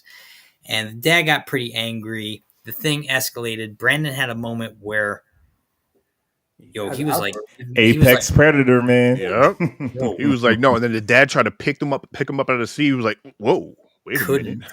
And we see that in classic Superman storytelling all the time, where someone tries to move Clark and he doesn't want to be moved, and there's always like they're like, "Why What? can't I?" Or they push him and they just fall backwards. Yeah. Classic moments. So that moment kind of inadvertently happened. So the mom's a little like, Brandon's on her radar, not for great reasons before this moment. So when the moment happens, she doesn't really know how to respond to it. But her daughter's too old for you to feel like she's just lying. Exactly. She's 13 years old. She saw something. Right. And so then what happens is, the mom wakes up and realizes that Brandon's gone from the tent and goes running through the woods trying to look for him. And then Brandon pops up and he's like, "I was just taking a leak, Ma." Cut to, they're at school doing a trust exercise. And real quick, which is so cool about this is we don't realize how much Clark lies all the time to keep his identity a secret. Hold up. That's a good point. Yeah. Well, so here we get to see Brandon lie, but it's like it's a wicked lying. It's bad sinister. lying. It does not feel good. So it's literally he's doing everything Clark does, but like the broken mirrored version of it. Like Clark, he's hovered outside of Lana's window before, but he just never like terrorized her. He was a creep. But you put on some of that, Blink 182 under it, it's sweet, Rich. So the Lana equivalent, and that's, her character's name's not Lana, but she is the Lana equivalent, obviously. So now they're in school. They're in probably gym class or something. They're outside on the football field, track field, and they're doing a trust exercise. We've all probably done it, where you're falling back and forward, and the group circle's catching you. No, never. Well, you're surprised. You probably heard people. You try that. Didn't we do that in school, Lawrence? Yeah, it's weird. We went to a weird school though. All right. Pretty sure we did Weird that in college. We went to an And acting school. it took like everyone to keep Lawrence up. It wasn't Yeah. enjoyable. Gangs! All right, there's the flex. So Literally. the first kid goes, then it's Brandon's turn to get in the middle of the circle. He's falling around, and Lana, the Lana character, who had just been traumatized by him that night, doesn't catch him when he falls. And it's not like malicious. She's just terrified of this. Yeah. She's just terrified of him. Yeah. And so the teacher doesn't understand what's going on and says, help him up. Now, Brandon's pretty miffed at this point because he has desires of love towards her, which are not being met on her end. But not just that. In every scenario, once he bought into the fact that he's special and these people are beneath him, whether it's his dad or his uncle, anyone that makes him feel lesser than, is in that moment she made him feel like, and she called him, he's a perv. She made them laugh at him like on some carry tip. They're all gonna laugh at you. Yeah, got you. So the teacher says, "Help him up." She extends her hand, and he takes hold of that hand and doesn't get up, but doesn't let go. And she tugs for her hand back, and she goes, "What are you doing?" And then he crushes it. And it's disturbing because this movie doesn't mind being graphic, and it starts getting, from this point on, it starts getting very graphic. Oh, yeah. So he crushes this poor little 12-year-old girl's hand. Cut to, he's in the principal's office. The mom wants him put in handcuffs and taken to jail. The mom of the girl. And his parents are there, and he's like, clearly something's going on. It's not as bad. I'm sorry your daughter's hurt. And then the mom of the girl starts saying, your son was in our window last night. And the parents are like, we were 30 miles away. You were insane. This is where I got the implied super hearing for me. But if he had super hearing, that doesn't make sense anywhere else in the film because he doesn't know where people are hiding and stuff. Sometimes I felt he was messing with him. Like a cat and mouse, especially in the end. Like he was flying through the house. He didn't need to do that. He was just messing with her. And here, when she's like, whatever inbred family you got him from, I feel like that was all for him to hear while he's sitting there. Yeah, but whether he had super hearing or not, it was a glass door and he's on the other side of it. So yeah, you're going to hear that. You'd still definitely hear that. You don't need super hearing. You listen. You ain't never been to the principal's office. I have a couple of times, and those walls and doors ain't blocking nothing out. All right, but think about it. Like we're jumping to the end with this, but his mom wasn't able to hide from him, even when she was silent. He was always like right there. A bit true. Maybe. I don't know if it's perfect super hearing, but wasn't there a point where they started talking? I think the mother and the father started talking. There was like a weird sound effect, and I thought at that point in time it was like implied that he got like super hearing. He was able to hear. There was.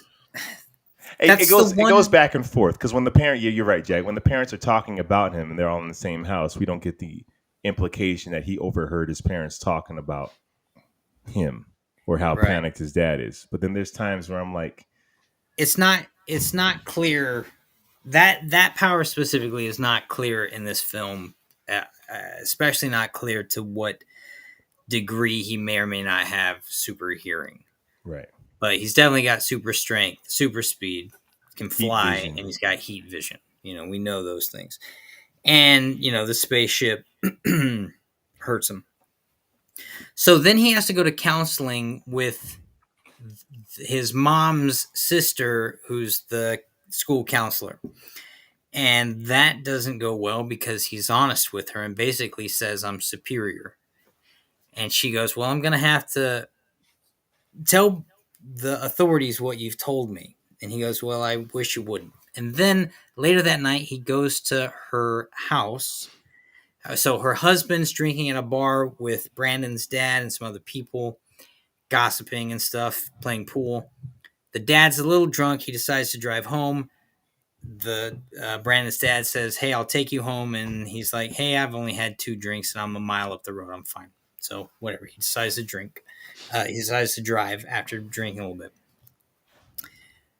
Brandon, meanwhile, is at their house and tells his aunt, "Hey, it'd really be good if you didn't tell anybody about our conversation and counseling because it would be bad for my parents. Mm.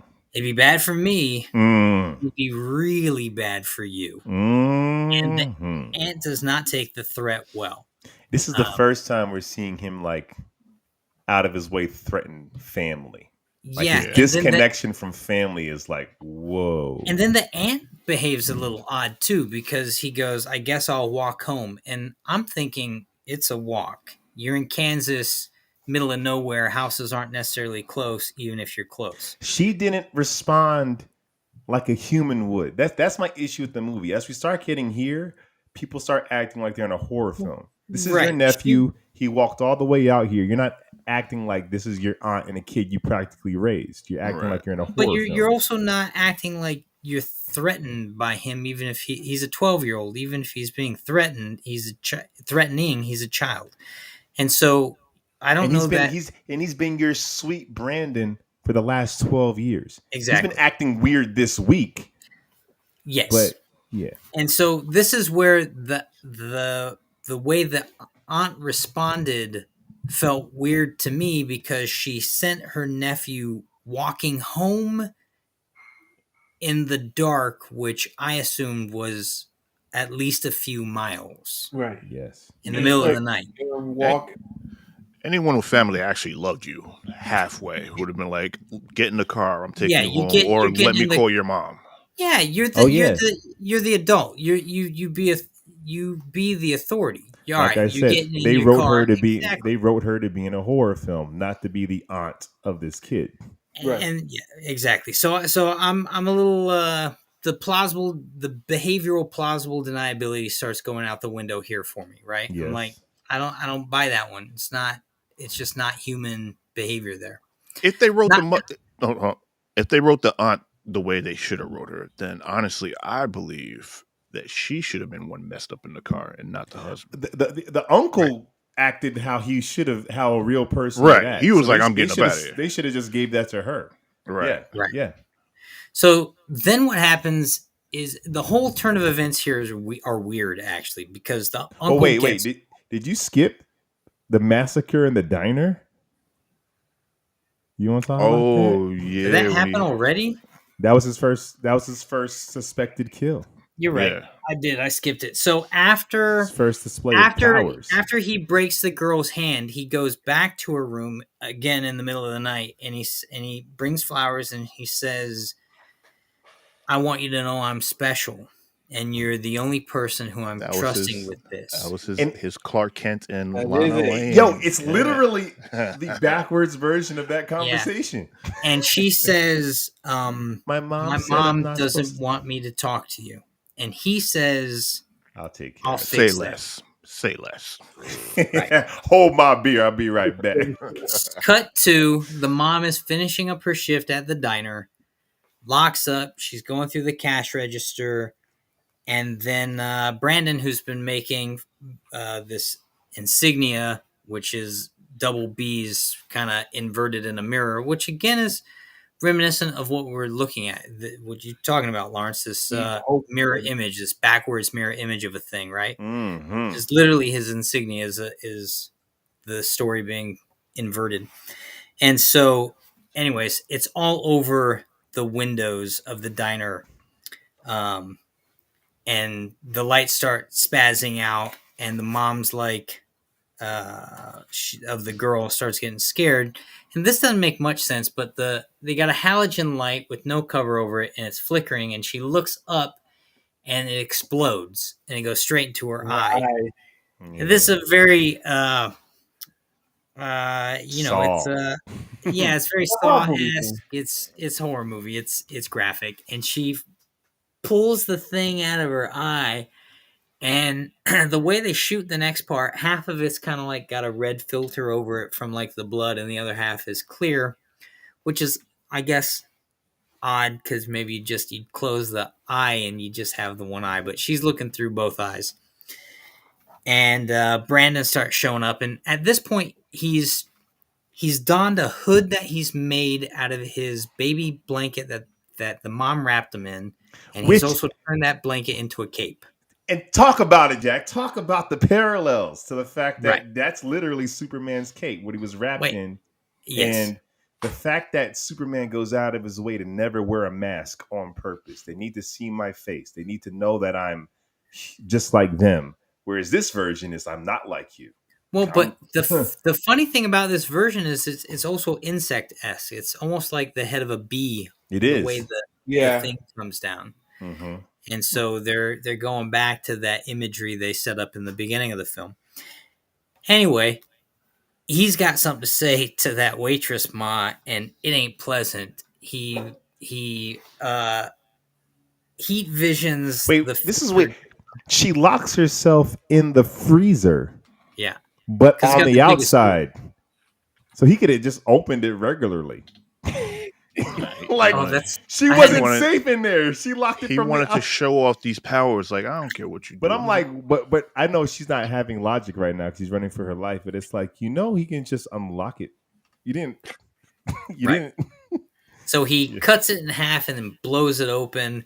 Yeah. And then lunges at her, and that's the end of that scene. The cops say, looked like a robbery, and the mom is just missing for the rest of the film. We'll find her later, but for all intents and purposes, she's just missing for the rest of the film. Okay, now going back to where do we it doesn't look like a robbery because nothing was taken. But they don't. The cop didn't say that. He said it looks like a robbery because there's money all over the place. I'm thinking it doesn't look like a robbery too because none of the money was taken. Yeah, because there's money all over the place. Exactly. This town, these cops. Open and shut case, Johnson. Looks like a robbery. Sprinkle a little crack on him.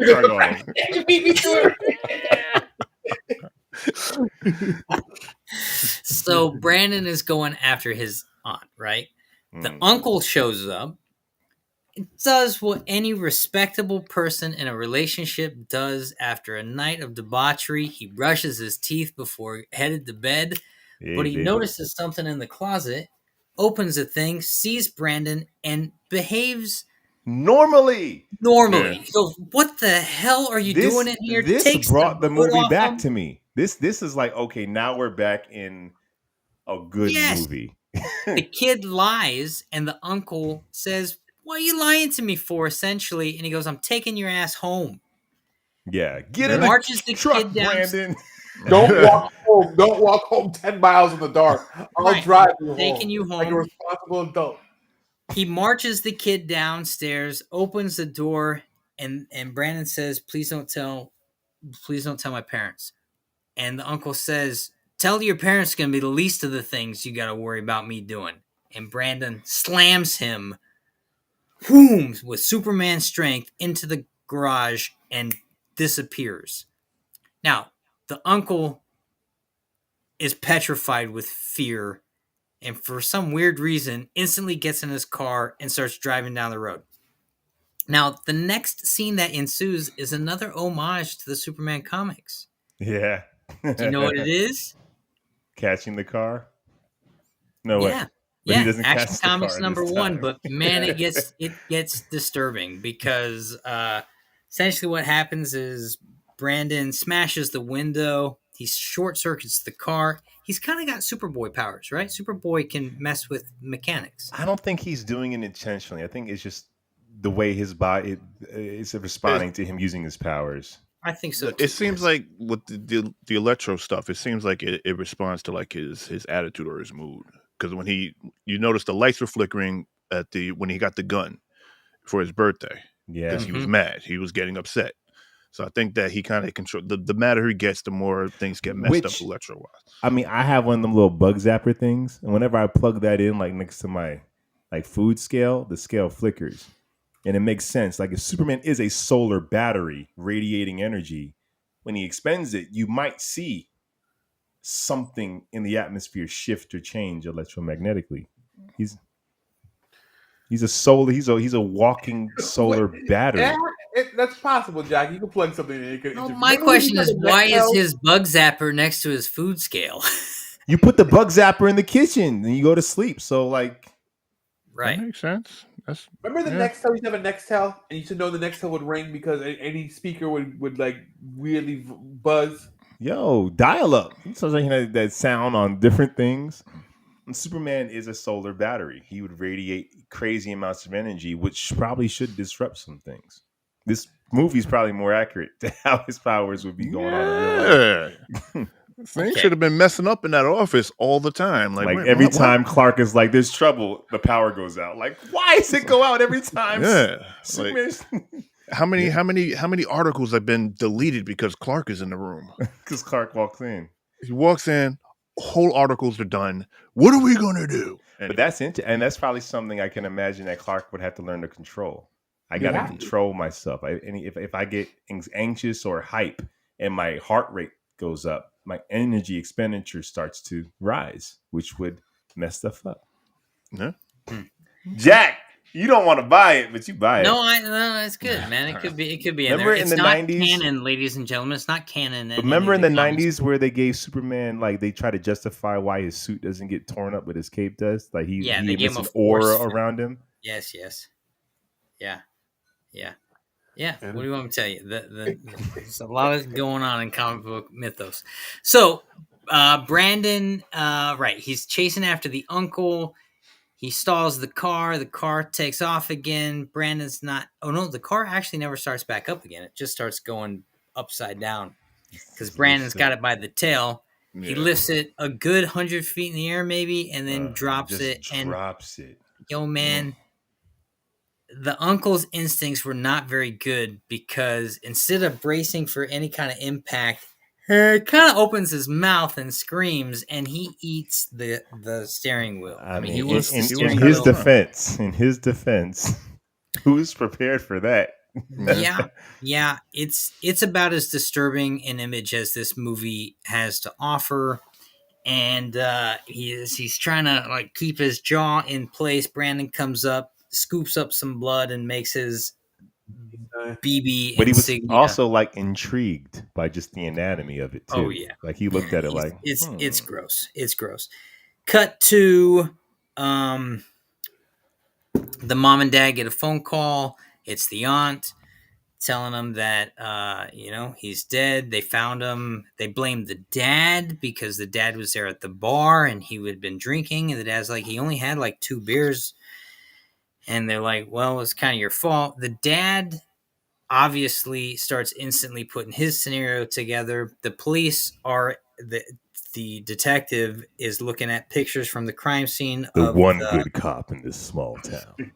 Yeah, the one good cop in the small town is looking at the crime scene photos from the diner and the crime scene photos from the crash inadvertently at the same time, and he notices the bees. He notices the insignia, and he picks it up. How does that just being realized now? In every crime scene, there's written in blood. There's only been 2, and the first crime scene, it's on. It was like it's on the window, and he had to breathe on it. Yeah, was hardly there, but it was there, and they took a photo of it. And it's like, and if they breathed on the whole next week, if they breathed on the whole thing, they would have found 1,000 of them. Mm-hmm. Right. So, anyways, he puts it together, and the cop's smart. He eventually, he subsequently that was a reach for me. BB, his initials. I'm like, these are probably a lot of like. Well, the reason why the cop, keep in mind, the cop was at the school and heard what the mom said about Brandon and the daughter in the first place. Then the daughter went missing, so his radar was already kind of on the Breyer family. But for him to look at that diner and go, that 12-year-old's a suspect of this, doors, that's a reach for me. No, yeah, and then the truck, exactly. That's yeah, a reach for me. That's a reach for me. But he's thinking maybe the kid knows something. He's not necessarily thinking maybe the kid did this or the kid, they're thinking that the guy drove drunk and got to an accident. That's what they're thinking because that's what it really looks like. The cops are he's still a bit of a reach. It's still like right. These two incidents when the cop alike. So here's what's funny. So So after the uncle dies, the dad finds the kid's clothes because he shows up in the middle of the night with shirtless and Some stupid lie. They don't even make some any stupid lying. They sense. know he's You're lying. playing and soccer like you. He never played And soccer. a day they in your pushed me life, down, boy. and I got dirty, and I had to walk all the way home. And they're They like, send him. They send him home. They send him upstairs to go sleep. That's when they get the call from the aunt, and the aunt tells the parents that Brandon was there at her house, and so instantly they have factual proof that Brandon's lying. And then the dad says to the mom, Brandon did this. He killed the uncle. He probably did the thing at the diner. The mom goes, "Are you insane? He's our 12-year-old boy." She's in denial. And he goes, "Okay, fine." Dad comes up with a plan. I'm going to take the kid camping. We're going to have before that, they remember they're in the kitchen the next day, and they break the news to Brandon that his uncle's dead, and Brandon's like, okay. Oh, okay. And that's when Brandon pushes his dad. Oh, yes. And then that's when the dad goes upstairs and finds the shirt when Brandon's in the shower. Yes. So but Brandon just like no selling it. Like, oh no, not doing the Clark thing at all. He don't care anymore. He don't care. Everyone's below him. He doesn't care anymore. I don't care. So he ain't pretending. Well, Chris, here's the thing. And Jack's about to get to the scene. Almost everyone's below him. Not everyone yet. Not yet. Because up until the scene Jack's about to talk about, he was always concerned. Don't tell my parents. They can't know. Right. He still cared about what they thought. They still held the place in his life.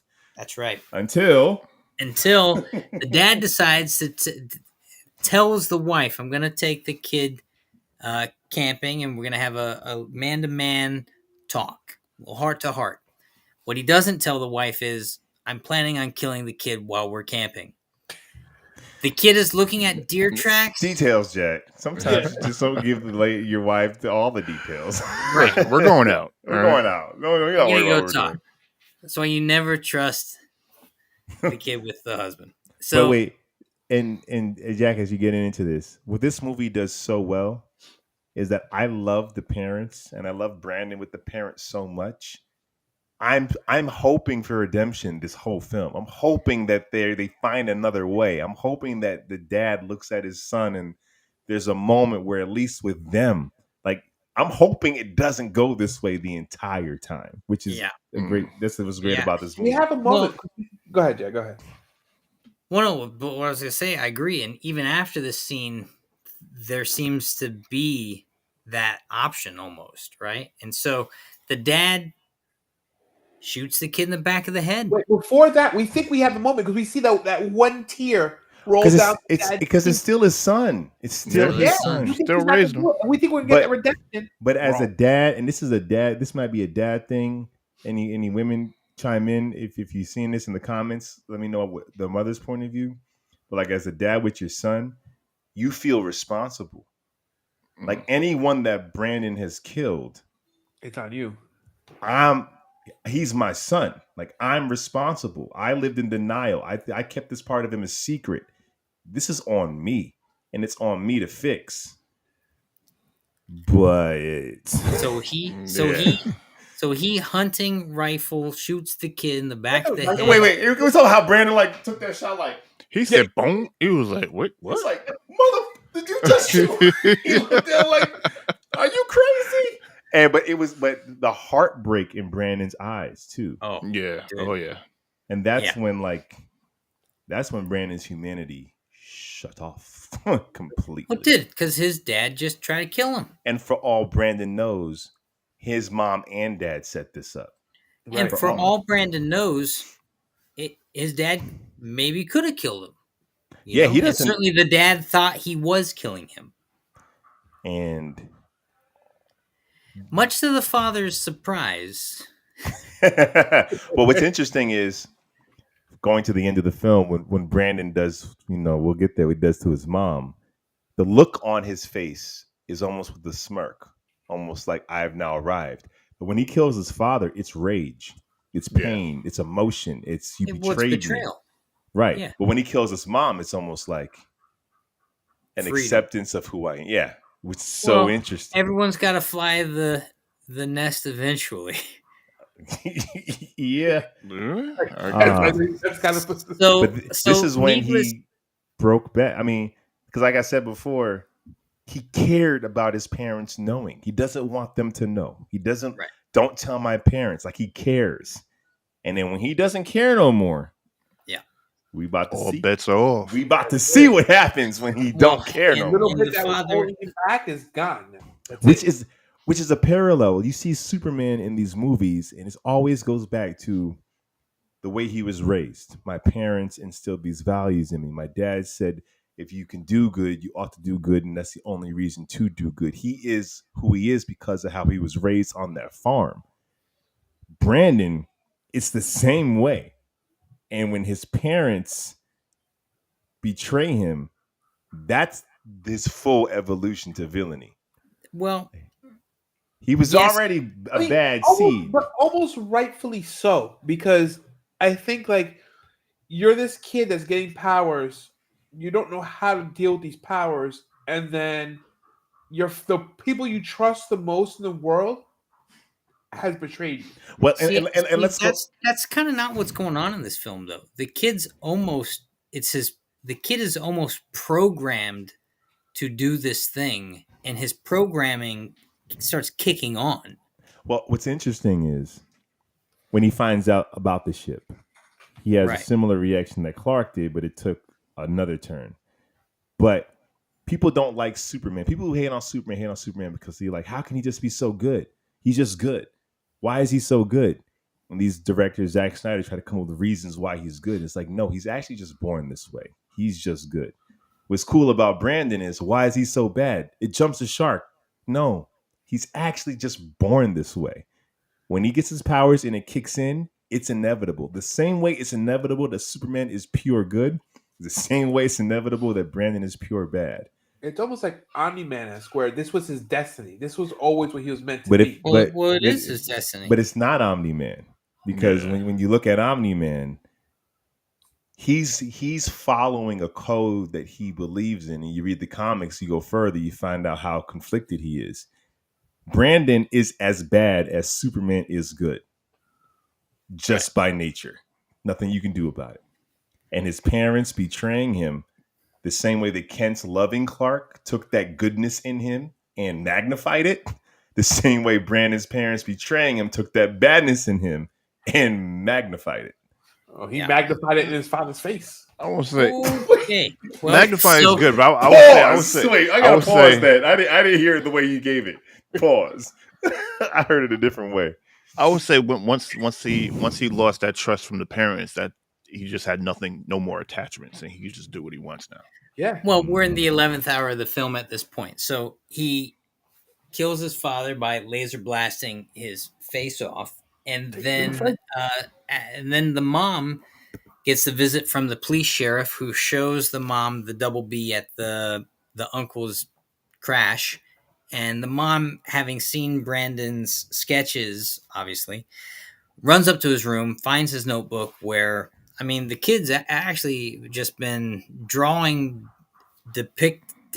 he has depicted all the events that have happened in the film in pretty gruesome detail in his journal. Almost perfectly. Like, how do we get the plot to go faster? Yeah. Have him draw it all so the mom sees it. She just can't deny it. We're in. So she can't deny it anymore. So she's calling the dad. The phone picks up. She tells the dad, Brandon killed the uncle. And then the uncle says, and then Brandon answers, Mom. And then the mom's like, where's the dad? He's not here anymore. Where are you? I'm home. And then he crushes the phone. This is what leads me to believe that Brandon thought she was in on it. That they both set him up. Right. Because he had no remorse for her at all until later on. Right. And so he starts not attacking her, terrorizing her would be the right word. Mousing. Yeah, he's definitely cat and mousing the situation. He's destroying the house. He's causing little earthquakes. Which leads me to believe he doesn't want to kill her. Like his dad, in rage, you got to go right now. His mom, even though he's terrorizing her, he's also not physically harming. It's almost like he's having a war with And it himself. plays out. He's It not plays pulling out. the trigger. Oh yeah, yet. it does. Yeah. It does play out. I mean, look at what happens at the end though. But so the mom calls 911.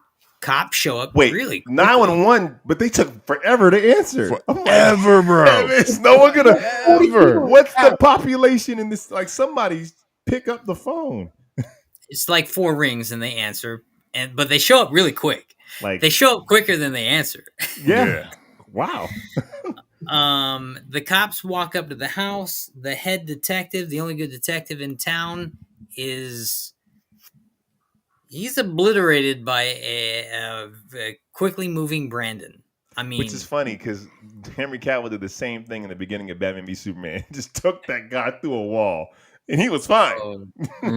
Wait, this movie shows you what happens when you really go through a wall at super At speed. 100 miles an hour. You're not just fine.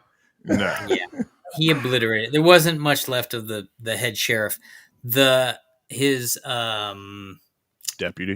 deputy, I guess, deputy sheriff would be accurate, runs into the house. She's trying to protect the mom. Go take cover, run up. And the mom's like, you don't understand what's going on, but she's not listening. And then she calls it in. She's calling in like, I guess their murder code or something or whatever. She's calling it she's in. like a 217. We got 217 in progress. And nobody comes. Elizabeth, the mom, Tori, hides under the bed. And in the background of the shot, you can see that Brandon busts through the floor and he's smashing the deputy up and down. This joint looks dope. That looked dope. That looked dope. Flings her. These action sequences look fire. Yeah. It's so disturbing, man. It's like so disturbing. So disturbing. It's like a kid playing with a toy. The kid that plays with toys too. You know that one kid you want to play with your toys? Yes. He's that kid. Pretty much my younger brother. Yes. Yes. So the deputy bleeds out, and then the mom jumps out the window and she cuts her hand as she falls off the house. And she remembers, jumping back earlier, so I skipped this part in the recap, Brandon cut his hand on the spaceship. Mm-hmm. After the dad had said in all his life he's never had a bruise, never had a cut, never bled, nothing, none of this. Like a few scenes later, he cuts his hand when he finds the spaceship. He's like, I'm bleeding, Mom. And so the mom had that moment. Anyways, when the mom jumps out of the house, she cuts her hand kind of in the same spot, and she goes, the ship made him bleed, cut him. So she runs to the Which barn. I don't buy that she ran 100 yards and got there while Brandon is just he wasn't even trying. He wasn't even trying. So she runs to the barn, opens the hatch for the spaceship, goes to the front of the thing. The spaceship turns on. It illuminates the whole barn in this glowing red thing. She's busting off the nose of it when behind her she sees... Hey, Peggy! Oh my! The waitress. It's not like a freaking frog in a biology lab, just gutted and opened. Yeah, it's almost Da Vinci's Man, right? The Venturian Man-esque. She's strung up on the thing, but her guts are hanging out. All the bees all over it, all over the wall. Yeah, right. With his insignia all over the place. It's pretty disturbing. And she breaks off the nose. Why of do the you ship. think he does that real quick? Like, why is it important for him to open her up? But like open her, like what? He's an alien, and he's trying to learn and understand what. But he's not. He's an alien, but he's not. Like he still thought he was human the last 13 years. And what makes people different from him? But I think it goes back to what you said earlier. You know, there are people who are just a little. He's just born this way. He's just a little messed up. All right. Yeah, that's what he is. He's like what's the best way? He's like a Saiyan for my DBZ fans out there. He's like a Saiyan. Did you bring anime into this superhero? I definitely did. They send out their kids, right? That are made to fight and grow and take over worlds and get stronger. And that's pretty much what he was. I don't know what happened. Maybe something happened. He might have lost his memory, or maybe it's just one of those things. Maybe it's just one of those things where they bring a baby. They know that these people, humans, will look at this baby and be like, "Oh, we need to protect," and then raise it like talking about with the wasp and everything like that. They'll raise this thing up until it gets strong enough, put the programming out there, taking over the world. On their 13th birthday, Take the world. Take the world. Right. And so, right. Well, take the world, right. So throughout the film, the ship starts sending out its signal into the kids, and the kid starts understanding the language. And the language he understands eventually tells him, take the world. Which is that's a the last- broken mirror version of Save Clark war. finding you can be a gift to them, Clark. And you can be, I'll give to them, Kal-El, if only save them, teach them. Like it's Right. literally it's actually brilliant. Yeah. And if you're a Superman fan, you have much more fun probably watching this. You do, because they have all these little fun Easter eggs. And so by the end of it, the mom's got the piece of the ship. She stuffs it into the back of her pants, and she starts calling Brandon. Brandon, come here, son. Brandon. Right? They're playing their whistle game, and the kid flies. And then you got this really sweet moment where the mom says what I think is something truthful. She says, I always believe in you. I always love you. And Elizabeth Banks is eating during this scene. She is She's all killing the it. crumbs. She's leaving no crumbs. No crumbs. And Brandon takes his hood off, his little mask off, and you he see the says, boy, that little boy from the beginning is right there. And he says, I still want to be good, Ma. Right? And so that hope you're talking about, Lawrence, exists right here in just this moment, when is also the moment Elizabeth Banks has lifted the knife up and is about to kill it. Has the chance to diffuse everything. She's like, you know what? Nah. Well, and you're there like, don't do it. And not because we don't want,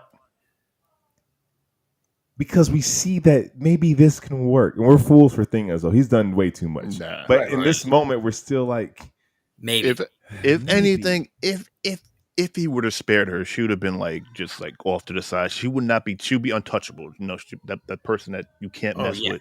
While he still went out there messing up the world. 100%. He'd become like a pet. But I don't know. Most likely, yes. But the fact that he was so vulnerable in that moment. Yep. He's still that kid. Yep. For the first 12 years, that was nothing but good and sweet and kind. Well, and that's where the weird thing is, right? It's almost because and it happens with Omni-Man too. Omni-Man has the programming he's born and instilled in that living among humans, eventually, spoiler alert, he starts to question. And so that's happening with Brandon, where he has lived here his entire life. For all intents and purposes, he's human, but there is some sort of imprint on his brain that is changing his functionality on this planet. And that's what, in this moment, there's like, is there hope? Nurture might have won over nature. Right. Because she never, that's why it rings so true. She never not believed in him. Right. Yeah. Dead chickens, broken hands. My son is good. Like, right.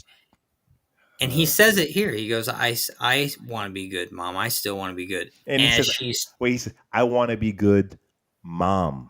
He still refers to her as everyone else. I'm superior to you. I'm special. I'm not like you. But here in this moment, he Mom. To call someone mom or mother or dad, it's a sub position. You lower yourself because that's a person of authority, your mother, your father. So he still gave her that position of authority over him by calling him Mom. And she ruined it. Chris. Right. She gave him that. He gave her that position right up into the point he stops that hand with super speed and looks at her like, oh, you. And he shoots her through that roof. He gives her a hug. Yeah. And her face is lacerated because that's what happens when you super speed people through objects. Right. Can we talk about that? Can we talk about that? So he hugs his ma and supersonic speed up through the barn, up into the clouds, and we're looking at his mom's face, and it's just jacked up. Yeah. And I'm Face first through that thing. Mm-hmm. Right. Because that's what would happen. That's what would happen. And he just goes cold and then has a smirk on his face and then lets her go. Drops her. And now he can kill her. He can rip her head off. He can snap her neck. He can poke a hole through her forehead. He can make it quick. but he wanted her to die looking up at him.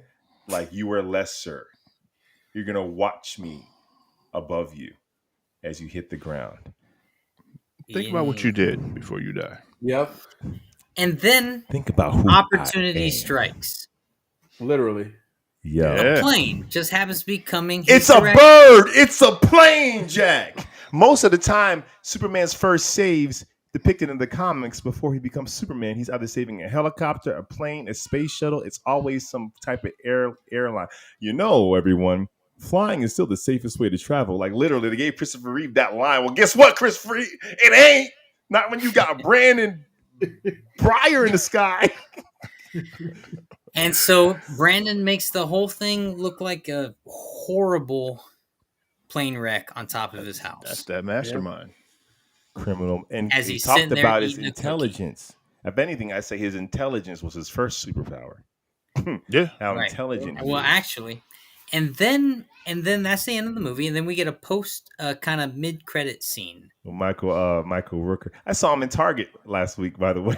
Really? Did you say hi? I didn't realize it was him until he was on his way out, and I heard his voice. I'm like, I didn't know. You know, ain't gonna bother. Well, why don't you tell us about this mid-credit scene? What it alludes to? Yo, it alludes to a dark Justice League. They talk about, first of all, Brandon going all over Smallville, Brightburn, destroying it. Mm-hmm. And they even show like a little tornado because, you know, Clark has often saved people in a tornado in Kansas. And he's like setting fires in it. Then they talk about this woman with this rope hanging people, this witch, Wonder Woman. Talk about this creature in the sea, like turning over boats, Aquaman. They show an image of an alien, look like Martian Manhunter. Then they show freaking the Crimson Bolt, Rainn Wilson from what was the name of that movie? Come on. Crimson Bolt. Rainn Wilson. The superhero movie he did? Yeah. Hold on, I'll tell you right now. Give me 1 second. Basically putting him in this universe as their Batman. Super, yes. Yeah. And making them their Bat, because James Gunn directed that before everything else popped off, and he produces this. So, alluding to like there's the dark version of this Justice League that's out there in this world, which is fun. It's fun, man. I don't never need to see it. I never need to see a sequel of this. Be cool if they did, but like it's fun. Jack, I want to say something to you real quick. I want to pitch something to you. Pitch an idea to you. All of you, actually. We watched this like this is Elseworlds, a what if Superman story. Right. But I actually think no. This is the real story, and Superman is the Elseworlds. For us to think we can adopt the alien from the sky and domesticate him into our ways. Wow. For us to think that this person is just pure good and awesome. When you look at the word Superman, Jack, it's Übermensch, which means it's a German philosophy of superior, the superior race. Like literally, this is probably what you would actually happen. Nietzsche to me? Yes, I am. I know. But this movie is actually what would probably happen. It wouldn't be like two parents in a superior planet. We're going to send our kids to this primitive world and hopefully some farmers find him and raise him and treat him right. No, in real life, he will probably rule it, and he needs to. Yes. Well, they'll be under him. Yes. Like in real life, this movie is probably what would happen if someone came from Krypton. Not the fantasy that we put in these comic books. And I Jeffrey, would also say you really late today, Jeffrey Miller. We're talking about Brightburn, a little retro today. And I got a response for you, Lawrence. Yeah. Oh, anyway. Jackson, I would also say Superman. The fact that he was the whole thing with the Krypton saying, "Oh, save these people," blah blah blah blah. Listen, maybe because of the love that he saved them the way he did, but he could also went the same way of Brightburn. Maybe him take him is saving humans from themselves. Look, showing them, teaching them. There's a lot of ways, and I love what Connie just said. She said history is written by the winner, and she says Superman is probably propaganda created by Brandon. Get out of here! Oh, Brandon, when he takes over the world and they start creating art around him, it's that story that's being told. This is how you're Jack.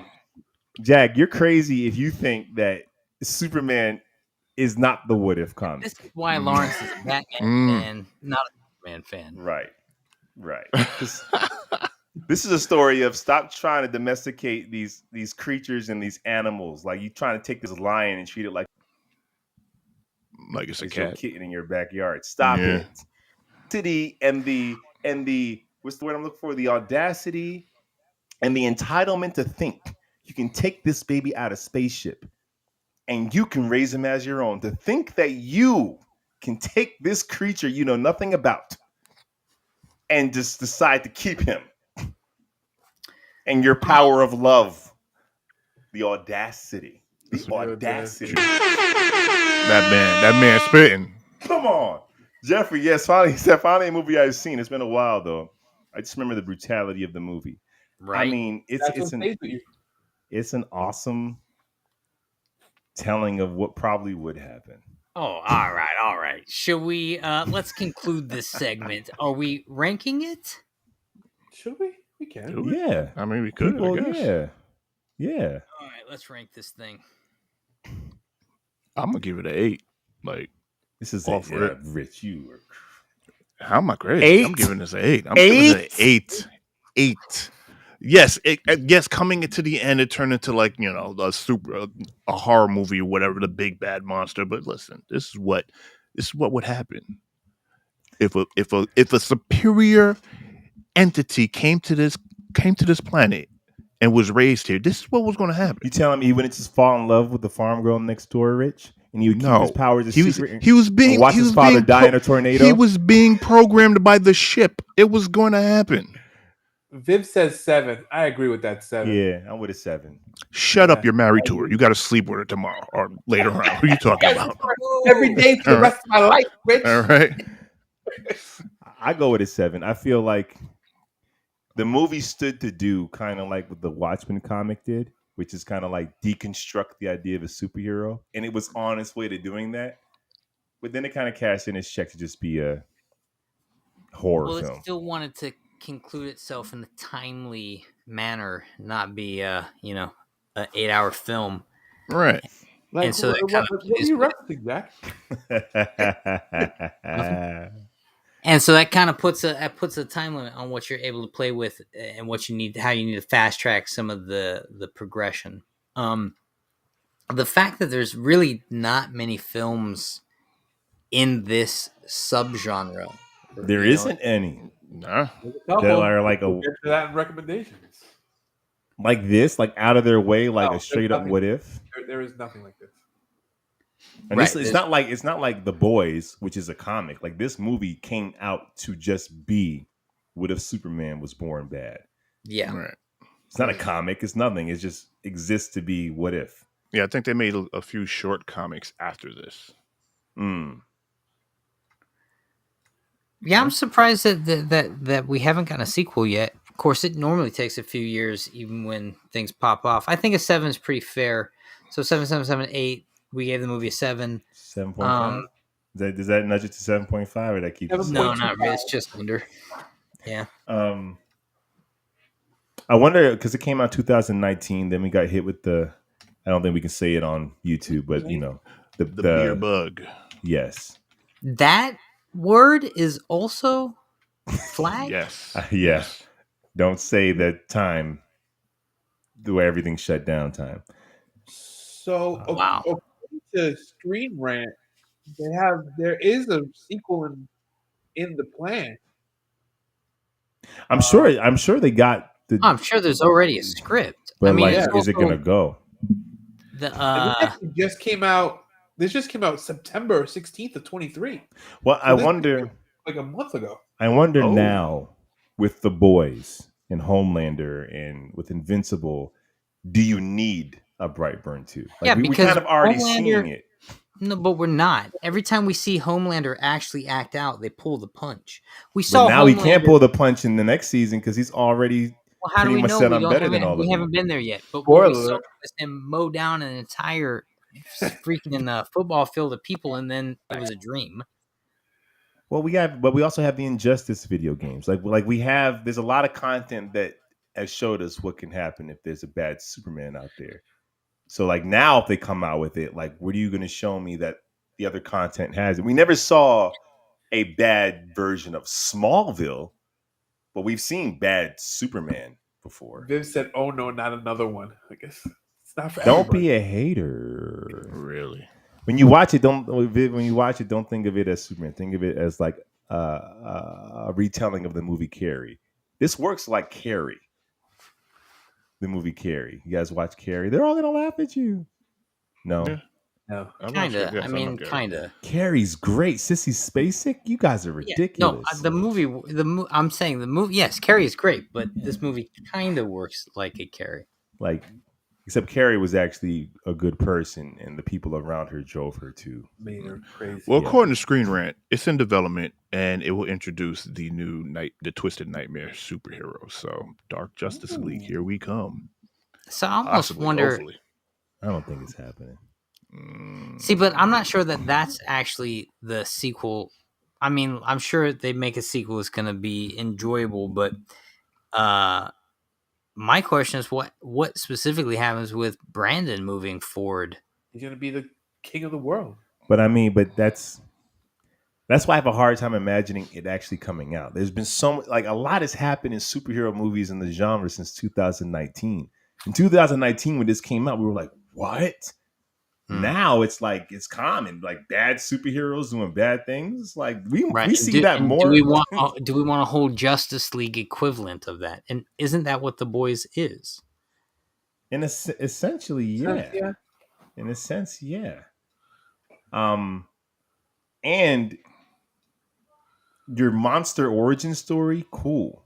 But every sequel after that, we're watching the good guys trying to either outlive the monster or kill the monster. It can't just be watching Brandon mow people down. It has to be like, well, that's the sequel. Thing about this film is intimate. It's home, it's set in his home, right? So if they can find a clever way to make the sequel be about this world's version of Lex Luthor, who is his freedom fighter, which is actually what I was getting at. Yeah. Where does Jimmy Olsen fit in this, Jack? Leonardo DiCaprio. He's still fighting heart disease. So the mirror version of him is still like working that 9 to 5 with an ulcer. Yep. On that note, let's wrap this up with some recommendations, Chris. Go. So give me my song. Recommendations. Back to you, Chris. Thank you. Hey, Sebastian. All right. All right. So if you like this genre, there's not much you have, but there's a couple entries that may interest you if you're a nerd and you want some spooky fun. So none of these are that fun, but they're a little bit fun. So number one, I would say check. I would say this is what you do, Chris. He gets it from you. I would say check out The New Mutants, which was actually billed as a horror superhero show. Isn't that terrible? Movie. Did you it tanked, right? Terrible is harsh. Well, it just got bad. It just got a bad. It got bad. Yeah. It didn't find traction. Number two. Yes. It's not really horror, but it's supernatural, and it's actually a really good movie. And Constantine, I love. Number three, Spawn. It's still campy, but it deals with supernatural, kind of scary-ish. John Leguizamo is a killer clown and stuff like that. Check it out.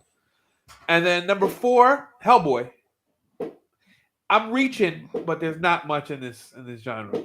Yeah. And then number five, Wes Craven's Swamp Thing. Oh yeah. Yeah.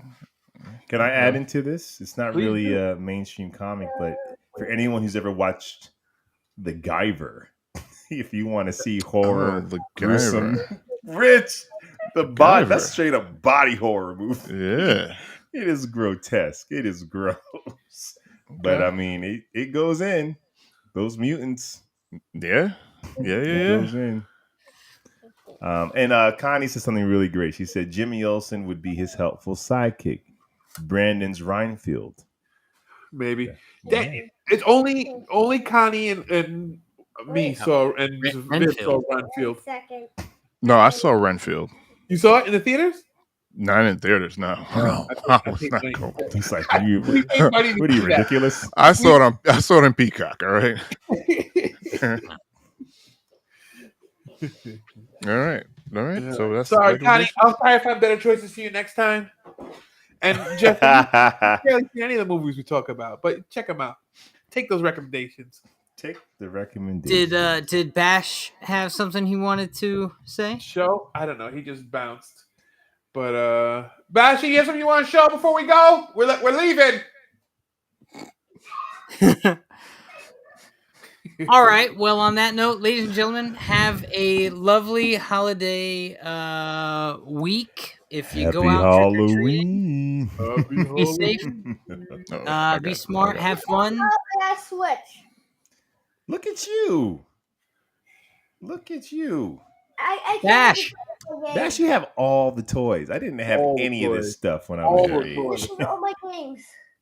I can't. Wow, It's a little I too can't bright, but that see looks anything. cool though. Bash, you want to send us off? You want to do the Yep. outro for us? Go ahead. Same back time. Same back time. Peace.